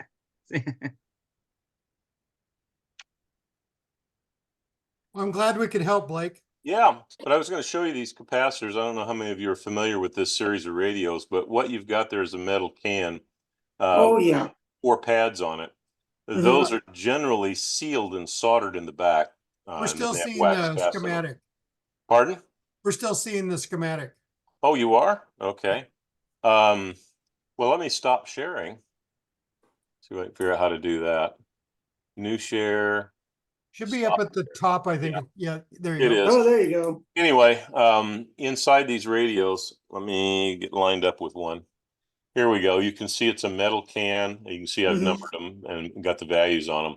But these are generally sealed in the back. They're soldered shut. So you have to get a torch out to get the metal backs off the back, and then you can gut them. And of course, they decided to put one down here, and on the back side of the chassis, there's another one right there. Oh, boy. And just for fun, they've got a little bit different one over here. Oh, There they it is. really made Yep. made it a These- nightmare. And if you've ever worked on these radios, you also recognize that they didn't do a real good job soldering. These things had pads on them, and all you did was lay the wires down on them, and you had a blob of solder to hold everything in place. So Wow. they don't have good solid connections. There's no such thing as a hole to wrap the wire around. Anyway, No. that was my conundrum for the evening. Well, at least that's worth it. And those are the Atwater kits with the totally different resistor color codes, right? Yes, if you don't have the decoder for them, And so there's ceramic tubes with lead ends on them, and little carbon guys in the middle of the tubes. Yeah. yep, and of course, they love these things. These are the flexible resistors that have a little blob at each end. Right. Oh, yeah. I haven't seen those. Could you show that again, Blake? Sure.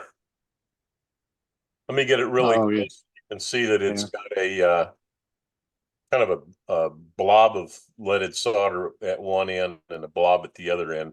Other than that, they look like just a standard cloth covered wire. Huh. But they're not. And I've seen people pull those out and replace them with a straight wire. Not a good idea. While they're not a high ohmic value, some of them are 300 or 400 ohms. They don't like to see zero there. I hadn't seen those. Thank you for that. You bet.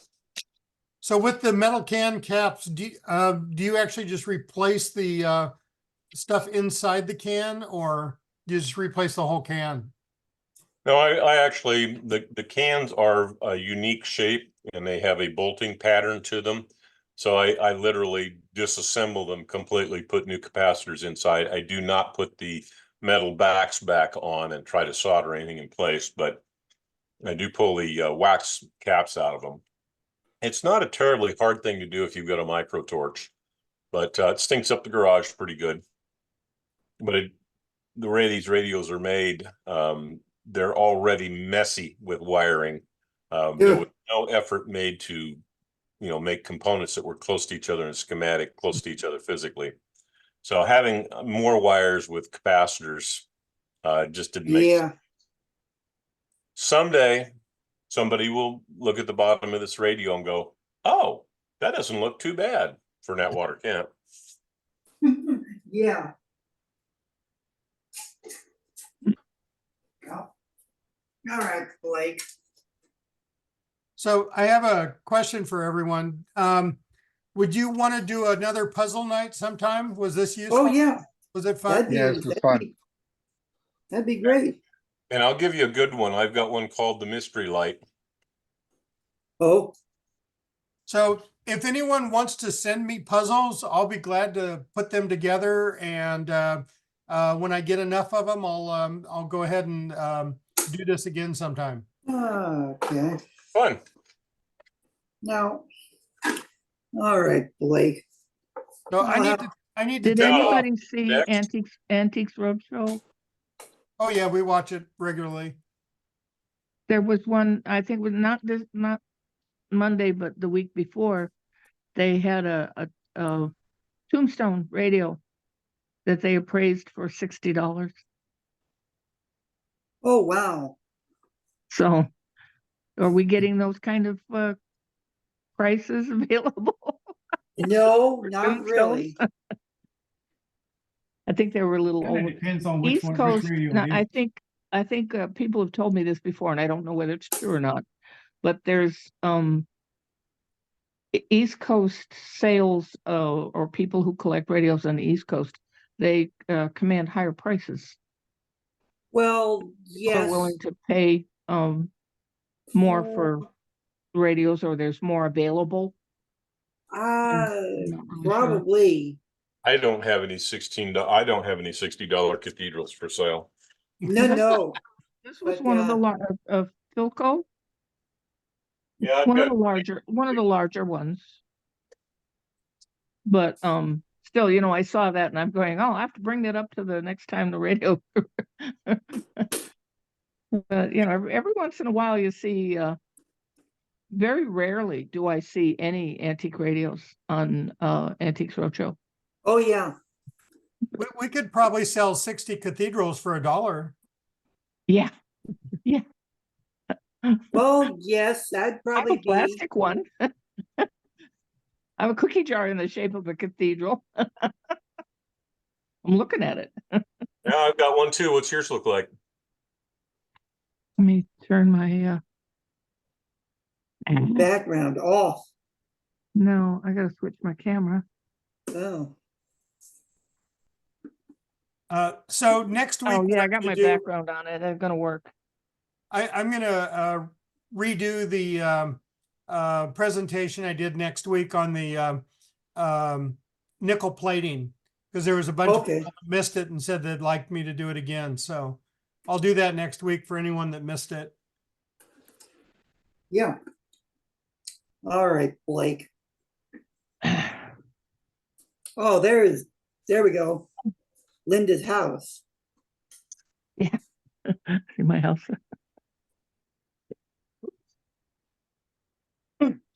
Oh, that's Oh, there it cute. is. See my cookie Oh, jar? it's different than mine. That's cool. And I have some coasters too. Oh, Oh, those are cute. I've This never, shape- I've never Isn't seen one of that those. So yeah.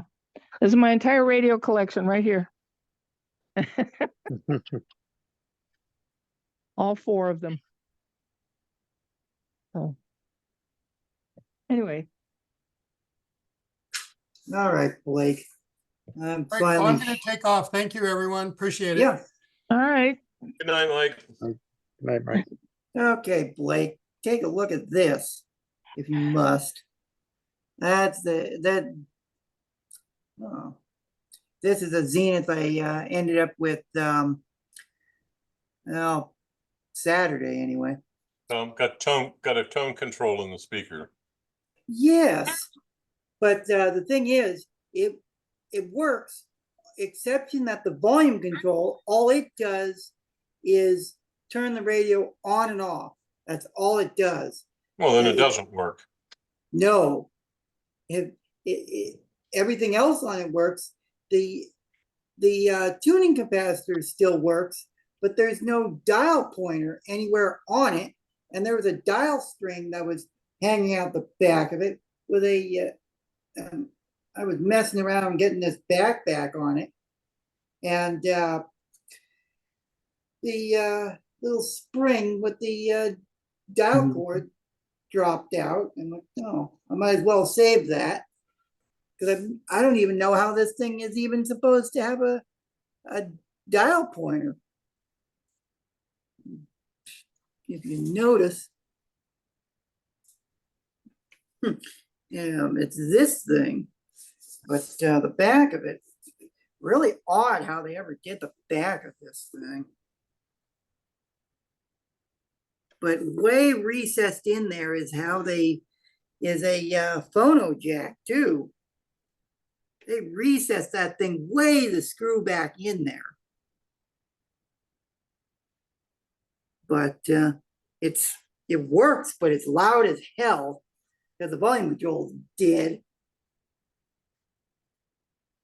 Well, I think you may be missing some pieces. Pointer, and I don't know where the station indicators are.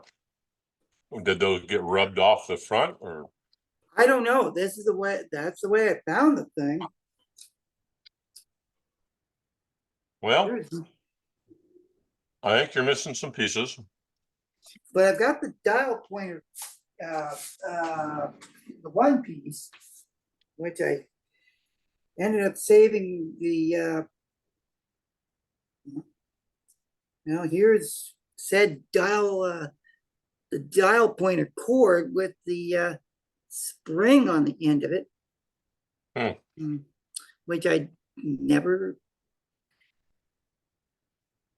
But Yeah. funny thing is it still tunes in things without a dial pointer on it. Well, that just tells you that your dial pointer and your gang tuner are either tied together physically or probably what you got. Yeah, I could, and this power cord's still pretty good. Okay, let's see. Well, if we turn this thing on, it will be loud, I'll tell you. Well, I trust you. You don't need to do that. Oh, I would anyway. You'd figure that. Okay. Let's let it. Yeah, it's coming up. Oh.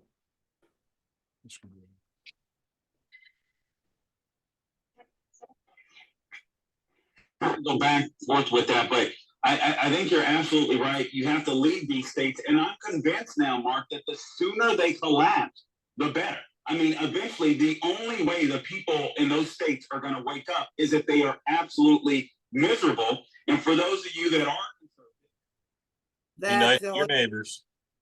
Yeah, that's what you get out of it. Because that's at the lowest setting. It's right after you click the volume control to the on. Oh, and another thing is this thing doesn't have its original knobs either. Somebody put different knobs on the front of this thing. Because this one, look at, they really oddly they use this for a volume knob. Yeah. Use what you got. No, what I'm going to try to do. Yeah. Purple light? what I'm gonna wanna do is find knobs for this thing. But this Zenith is very powerful, I'll tell you. I don't know what model it even is. Looks like it's a mid-50s vintage. Could be.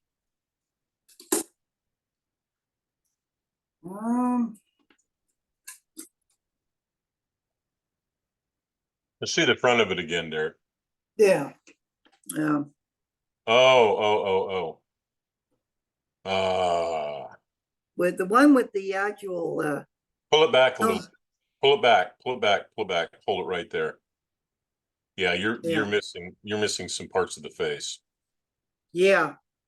And the handle on it, the only good part of the handle is the metal is it metal?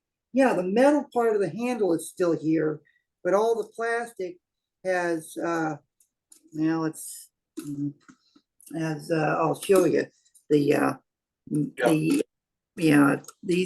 this thing's all it's all kind of partially degraded, but it's still here. Pretty sad shape. Yeah, I wasn't going to say no to free No, since it's since it's a Zenith, I wasn't going to let that get away. they made that radio in a 7-tube variant and an 8-tube. Do you know which one it is? Well, what I can do is Doesn't really matter. Don't bother to do that. But I decided to. 1, 2, 3, 4, 5. Wait a minute. only got 5. Okay, Yeah. then it's only AM. I'm sorry. I was That's all. thinking. I think All that's this one never. 5 or all- 5, but those had FM. Yeah, this one doesn't. No FM. Okay, then 5's the right number.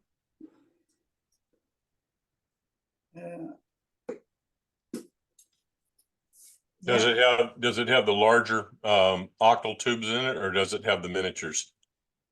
Now it's got the smaller ones, Okay. as far as I Yeah, see. I'm guessing middle 50s. Yep, these are the smaller ones.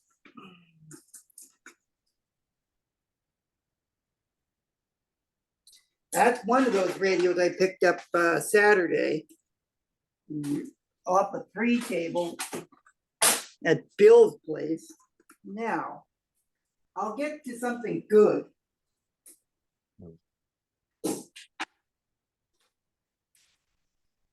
In your category.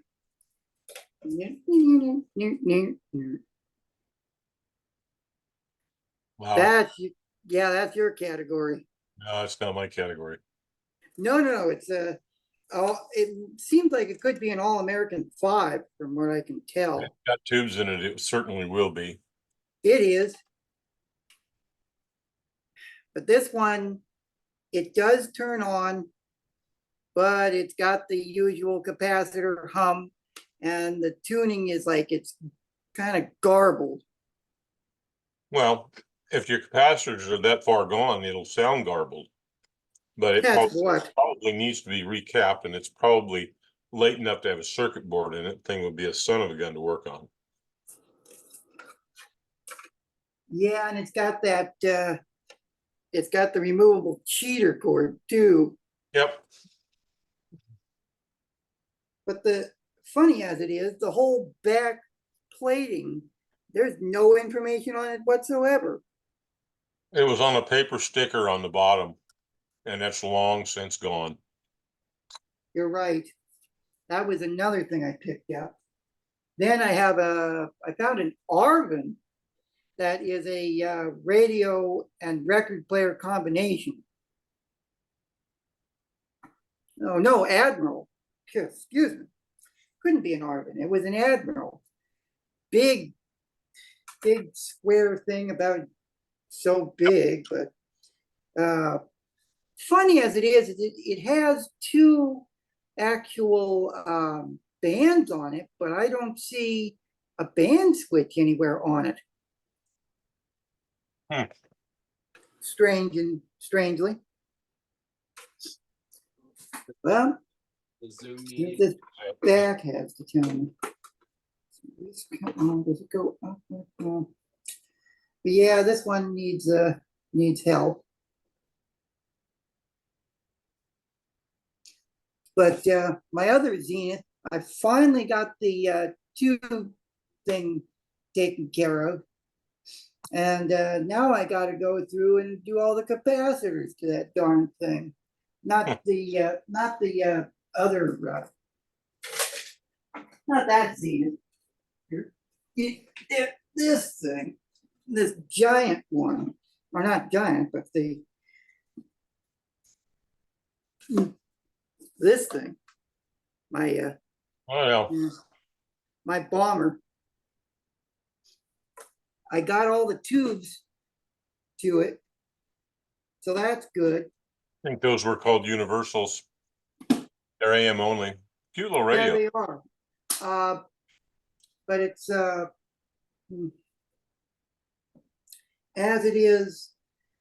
The thing about it is they made this right as they were changed, right before the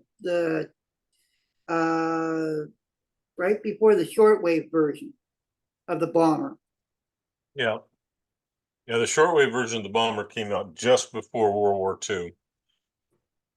But this one was made right at about the end, could have been the end of that. They're made in 42. There were a few of them that were made for generals and during wartime. Yeah. After the war, they changed the design of it. That's when the fight, you know. No, but anyway, those are a few radios I ended up with. Because that was at Bill's place, and those were on the free end of things. Not the bomber, but the other Zenith and that GE and the Admiral. The Admiral were free. I didn't pay a dime for any of that. Well, good. Yeah. It's a very good price. And I've got some Tektronix,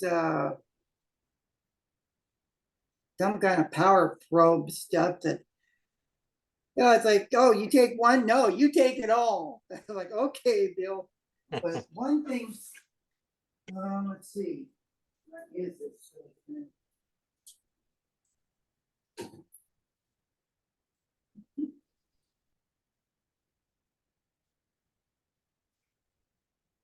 And one thing he decided to pawn off was this silly speaker. I don't know what it would go to, but it's an odd speaker anyway. An odd looking thing. Looks like it may have been on a ceiling in a restaurant or something. Oh, it's a Sony speaker. Huh. Yeah, never seen one like that before. No, let's get really close in. Yeah, it says Sony right on it. If I can get close enough. There you go. Sony. Yeah. No baloney. Yeah. Seems like it's still good.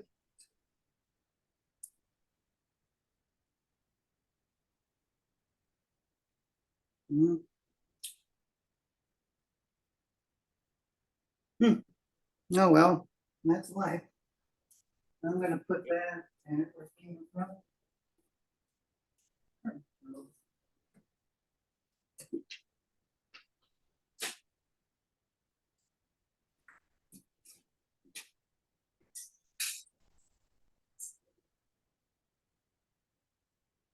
How you going along with it, Brian?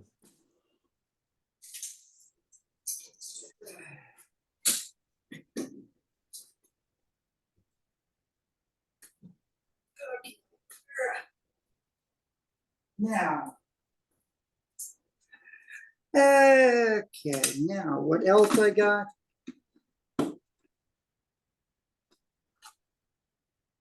Oh, this phone's really degraded. But this is a piece of Tektronix goodness. Inductive probe. Yeah. I got that one.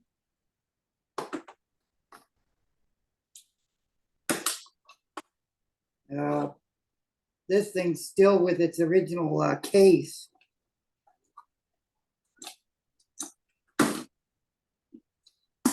And then got these three little guys. Oh, yeah. And then I also ended up with, well, this thing where you put wire around it. Yep.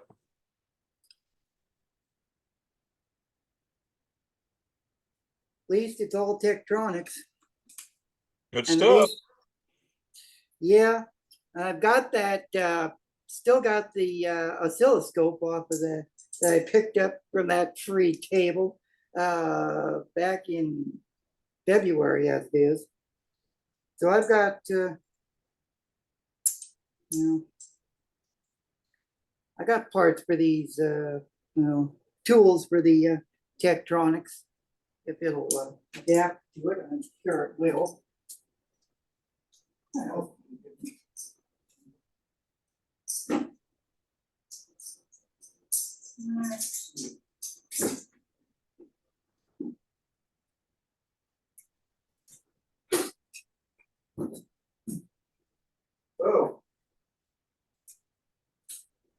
oh.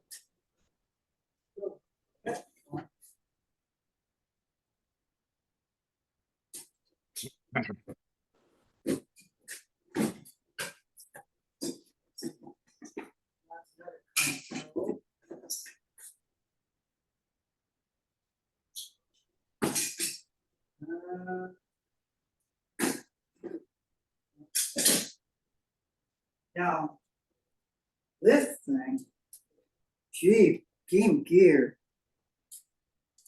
Now here's another device of whatever it is, another current device. Current sensor. Yeah, really what it, it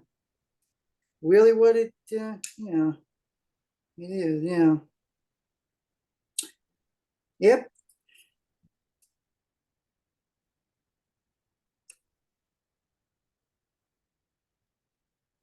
Yep, that's really what. And it was on the free table, and Bill had it there, and it's like, well, you want that? You take all of this too. Just take it. I'm like, okay. Yeah, I didn't make it out to Bill's on Saturday. We were still on our way back from California. And Bill did show off his listening room. With Oh, those, yeah, with those really nice speakers. yeah. Bill actually retired from Bonneville Power Administration, which is where I will be retiring from in a couple of years. But he's a nice fellow. Oh, yeah. Very nice.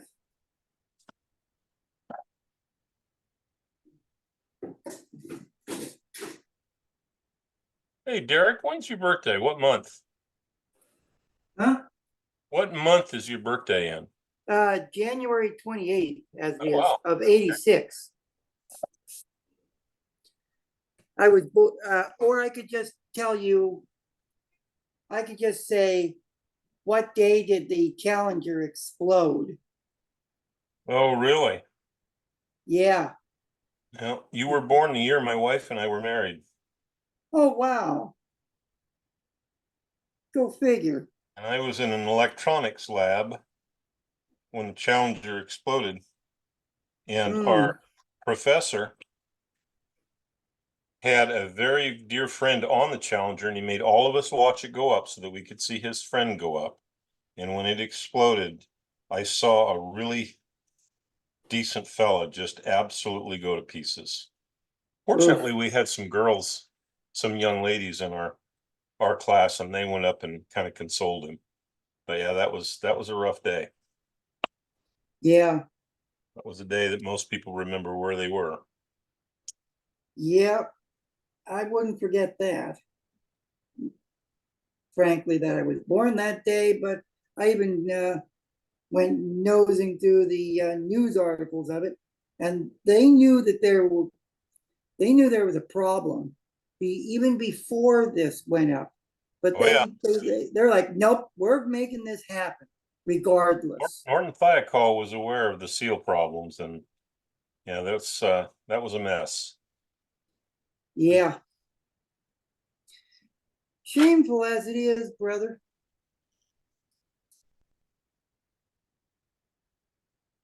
Okay, that takes care of that guy, except I've got it too high. Oops. Don't want to set that too high. Well, this thing has a couple of brackets that the resistors sit in between, and Oh, come on. There it goes. now it's sitting just where you need it. Well, close enough. What a strange Atwater Kent. Yeah, what's really funny is, you know what I got sitting next to it? Another one? Another one just like it. I've not started the restoration on it yet. That one belongs to somebody else. Well, you probably already do too many projects. I got more than I really should be doing, but it's what I like to do. You collect radios, I repair them. Yeah, that's about right. I love to collect the old things. You know, never a time I wouldn't like to. I enjoy them all. Well, I've been repairing radios longer than you've been alive. Now, yeah, I could see that. But I do have one German radio, which is my Grundig 58, 59. Oh, those are awful to work on. They sound wonderful and they have good parts in, but those are awful to work on. Well, this one had already been gone through when I purchased it, so I knew, and it was coming from a guy that worked on radios, so I knew I wasn't going to have a problem. Well, that's good. Those can sure be a problem. Oh yeah, it's a Did we fix that problem? yeah, it's a 2066 PX.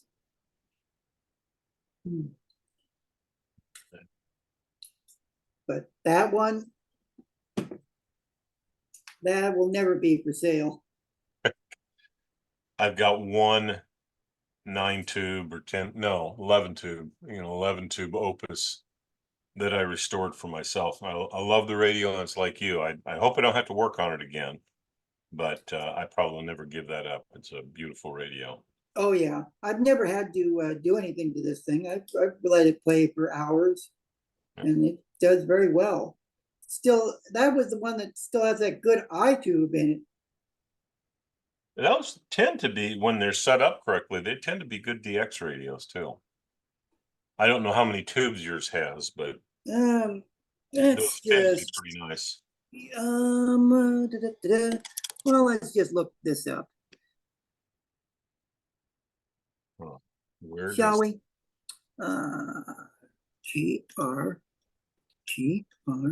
GMT20240425.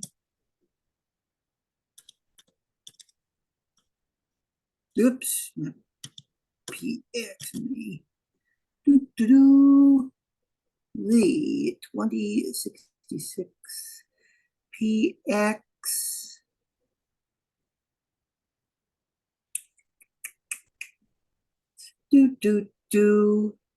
Oh, they're saying that's 1958. Yeah. Oh, okay.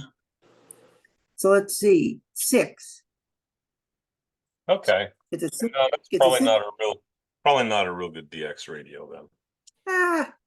I wouldn't say it that. It actually has Seriously? the 2066 has 7 AM circuits, 10 FM circuits, It's got broadcast, shortwave, plus FM or UHF. Wait a minute, it's got 2 speakers in it? At least I don't see that it does. my Opus has 1, 2, 3, 4, 5, 6 speakers in it. Hmm. And I am going to be really pissed off if this is the case. Uh-oh. Don't tell me you, That's it, man. oh, you just peeved yourself off. Hmm. No, I found the problem with the radio. Oh, I have a shorted cap inside one of those metal cans I showed you. oh yes, that's right. And it was a new capacitor It's a too, brand new capacitor. and it's already shorted. It's a 0.3. That's right. You got a dud right out of the package. So Well, whole that- lot of wires that have to come off of that in order for that can to come back out. Oh man.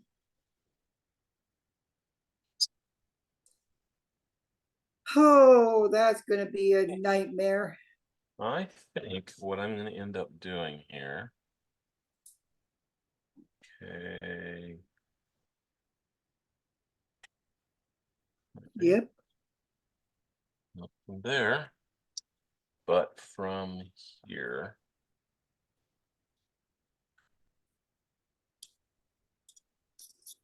Wide open. All right. Let's see, what else do I think, am I thinking of? Well, there's a lot of things. It is a 0.33. Oh, a 0.33. That's a big one. 0.33.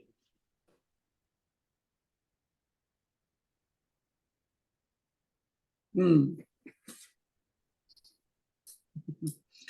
Yeah, I figure it would be.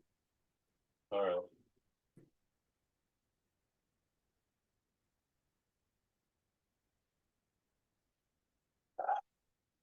Oof.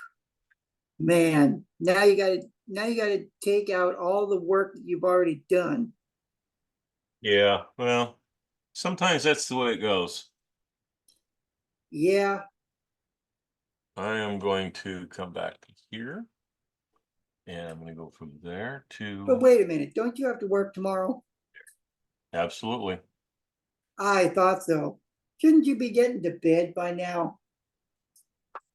Yeah, shortly. I figured, I get up at 5 a.m. wow. 5 a.m. and I work from 6 to 3. Or That's not, whenever I want to. oh, work whenever you want to. Pretty much I can name my own hours. The group that I work within, I happen to like getting off work early, so I go in early. I'm generally the first one in the office and generally First one out. Hmm? You're the first one in and the first one out. Actually, I'm not the first one out. I tend to the work that I'm doing right now is critical. And in order for me to get it done and all the rest of my stuff done, I generally work about 9 hours. Hmm. I generally take a half-hour lunch and come home around 3:30, and that's 9 hours. They pay me for it. Not too bad.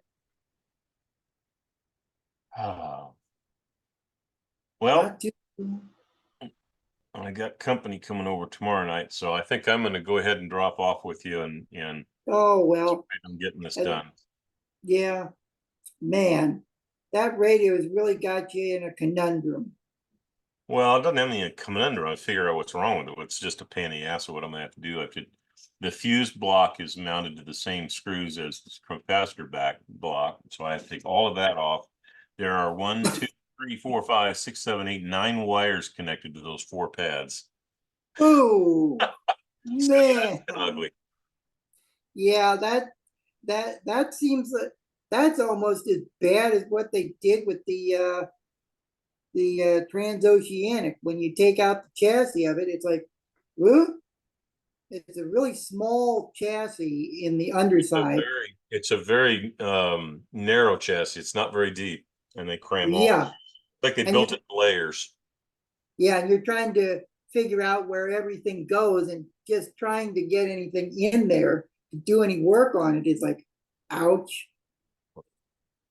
Well, at least my Zenith is still playing over here.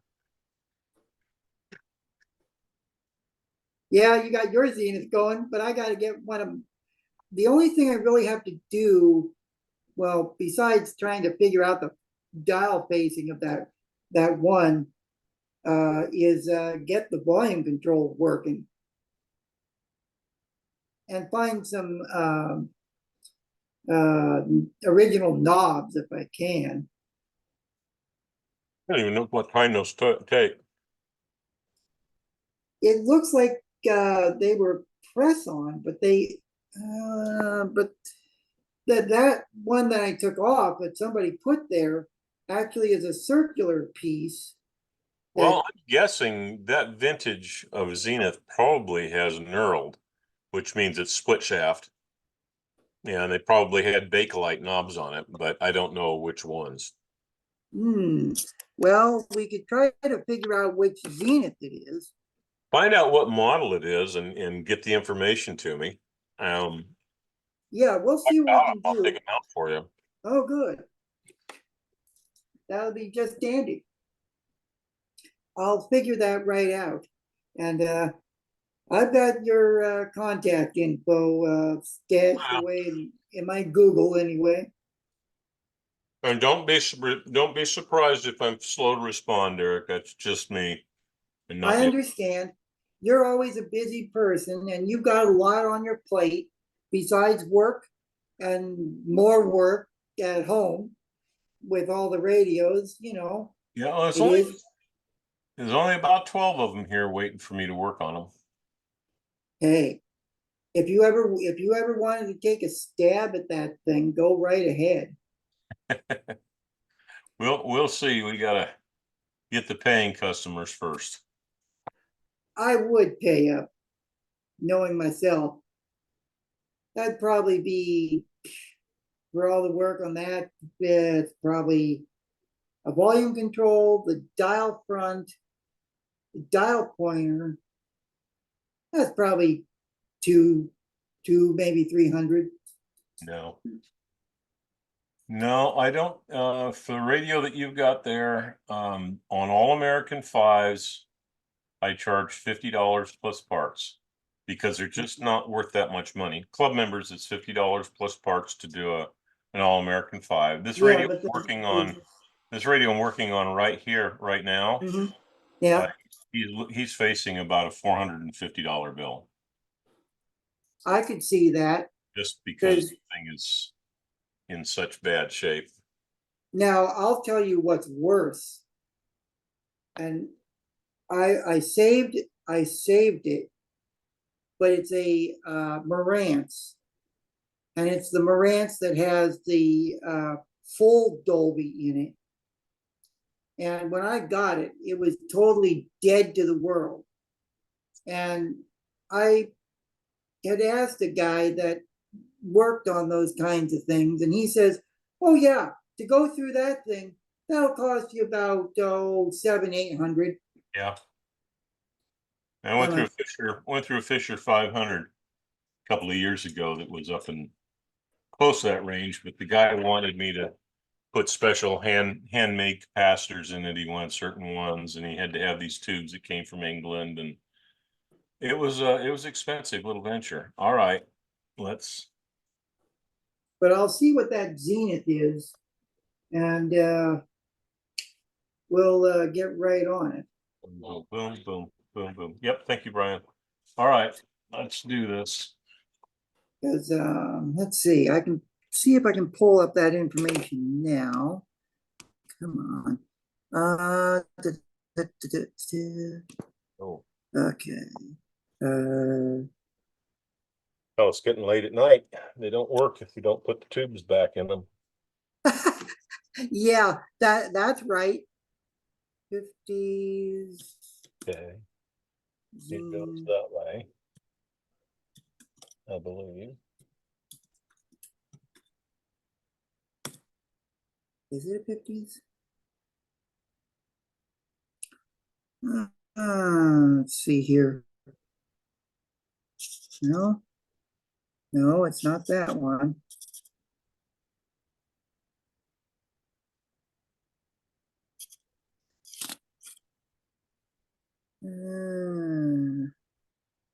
I'm gonna have to pull the. Let's see about number on the back.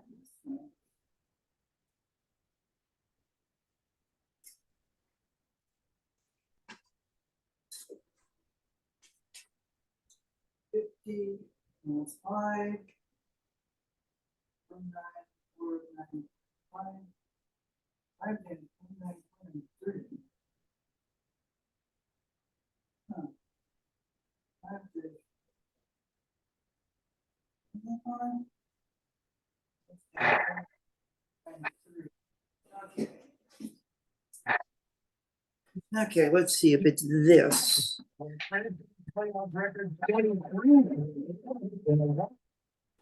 I have a volume control. Oh,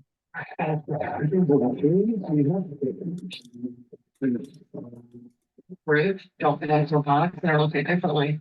You gotta go to Columbia University campus. And that due to protesters have been allowed to. aha, Yay. I figured it out. It's a K526Y. Whoa. Give that to me again. K5. 26Y. K5 62Y. 26Y. K5 2 6Y. All right. K5 2 6 Y. Yeah, So it's a 1953. yeah, I thought it was early to mid 50s. So it's the model they would refer to as a 526. All right.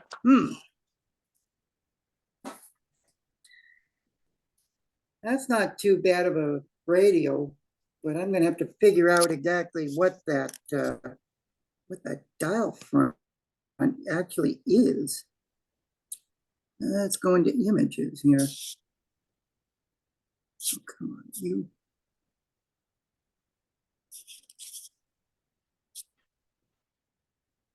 Oh. Well, that's what it's missing. Okay. So that's where the dial pointer goes. I'll be damned. That's where the dial pointer goes. Where's that? Oh, Does it okay. So it, comes out behind that tone control. yeah, it comes out behind the tone control, and then on the ring, the ring that goes around the center speaker is the is all the tuning numbers. Oh, okay. Are the tuning numbers missing? Yeah, every last tuning number on it. And the dial pointer too. Well, let me show you something you might get a kick out of. Oh, I gotta sure. find it. It's up You here. can show me anything. I'm gonna find it. I showed it to somebody else tonight and they thought it was pretty cool. Oh yeah, there it is. So let's see. Can you see what I've got in my hand? Let me get it up real close to the camera. That either looks like a clock hand Yeah. or an antenna or a dial pointer. It's a dial pointer. Oh, wow. Do you want to know what it started its life as? Huh. A Starbucks cup. Oh, yeah. And if you sand them flat, and cut off the skirting that's the handle on top, Right. it's even green. Oh, yeah, I recall. So if you, I don't know if you drink Starbucks coffee or know anybody that does, Oh, yeah. but the little stir and the lid, it goes in the lid, it's a stopper. Yes. Yeah, always get a couple of those on hand. This would be a perfect one for you to fashion for your Zenith, because you can come out and figure out how long it needs to be and just cut it off. But the other thing of it is that the pointer actually sits on a, it looks like it sits on a bigger ring. It does. It does. It is. It's a slip-on, so it's like a little bit like a split barrel that goes on there. Often it's still there, but the pointer's been broken off, Well, and then a little bit of epoxy will make you a new pointer.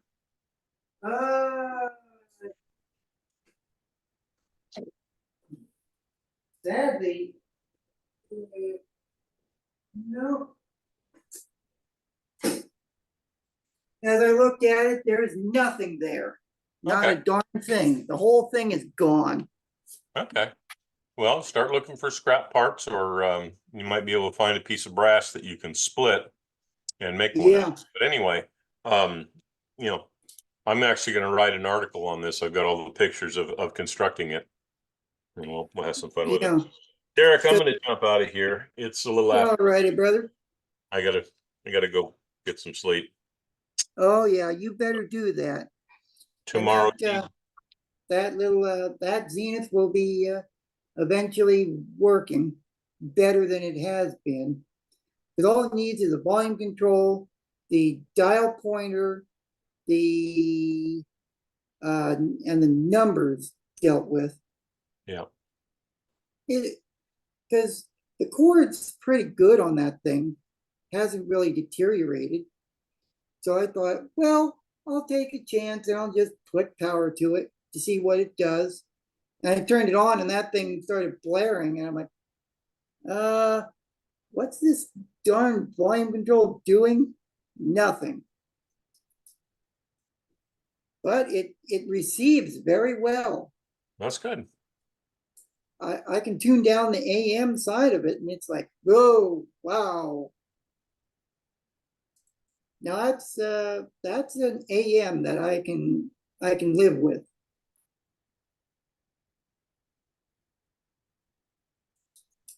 A very good AM I can live with. Yep. All right. All righty, brother. Mm. We'll see you maybe next Wednesday. Maybe. Just depends on what's going on. You've been pretty busy several Wednesdays. Well, yeah. I have been. Last week I was in Southern California. The week before that I was getting ready to drive down to Southern California, and then weeks before that you've been MIA for about a month. Yeah. For Wednesdays. All right. Well, see if I can get back on here next Wednesday. All righty, brother. It's Take been care, nice. sir. I certainly shall. And you have yourself your lovely night. You too. Cheers. Cheers, brother. Holy man.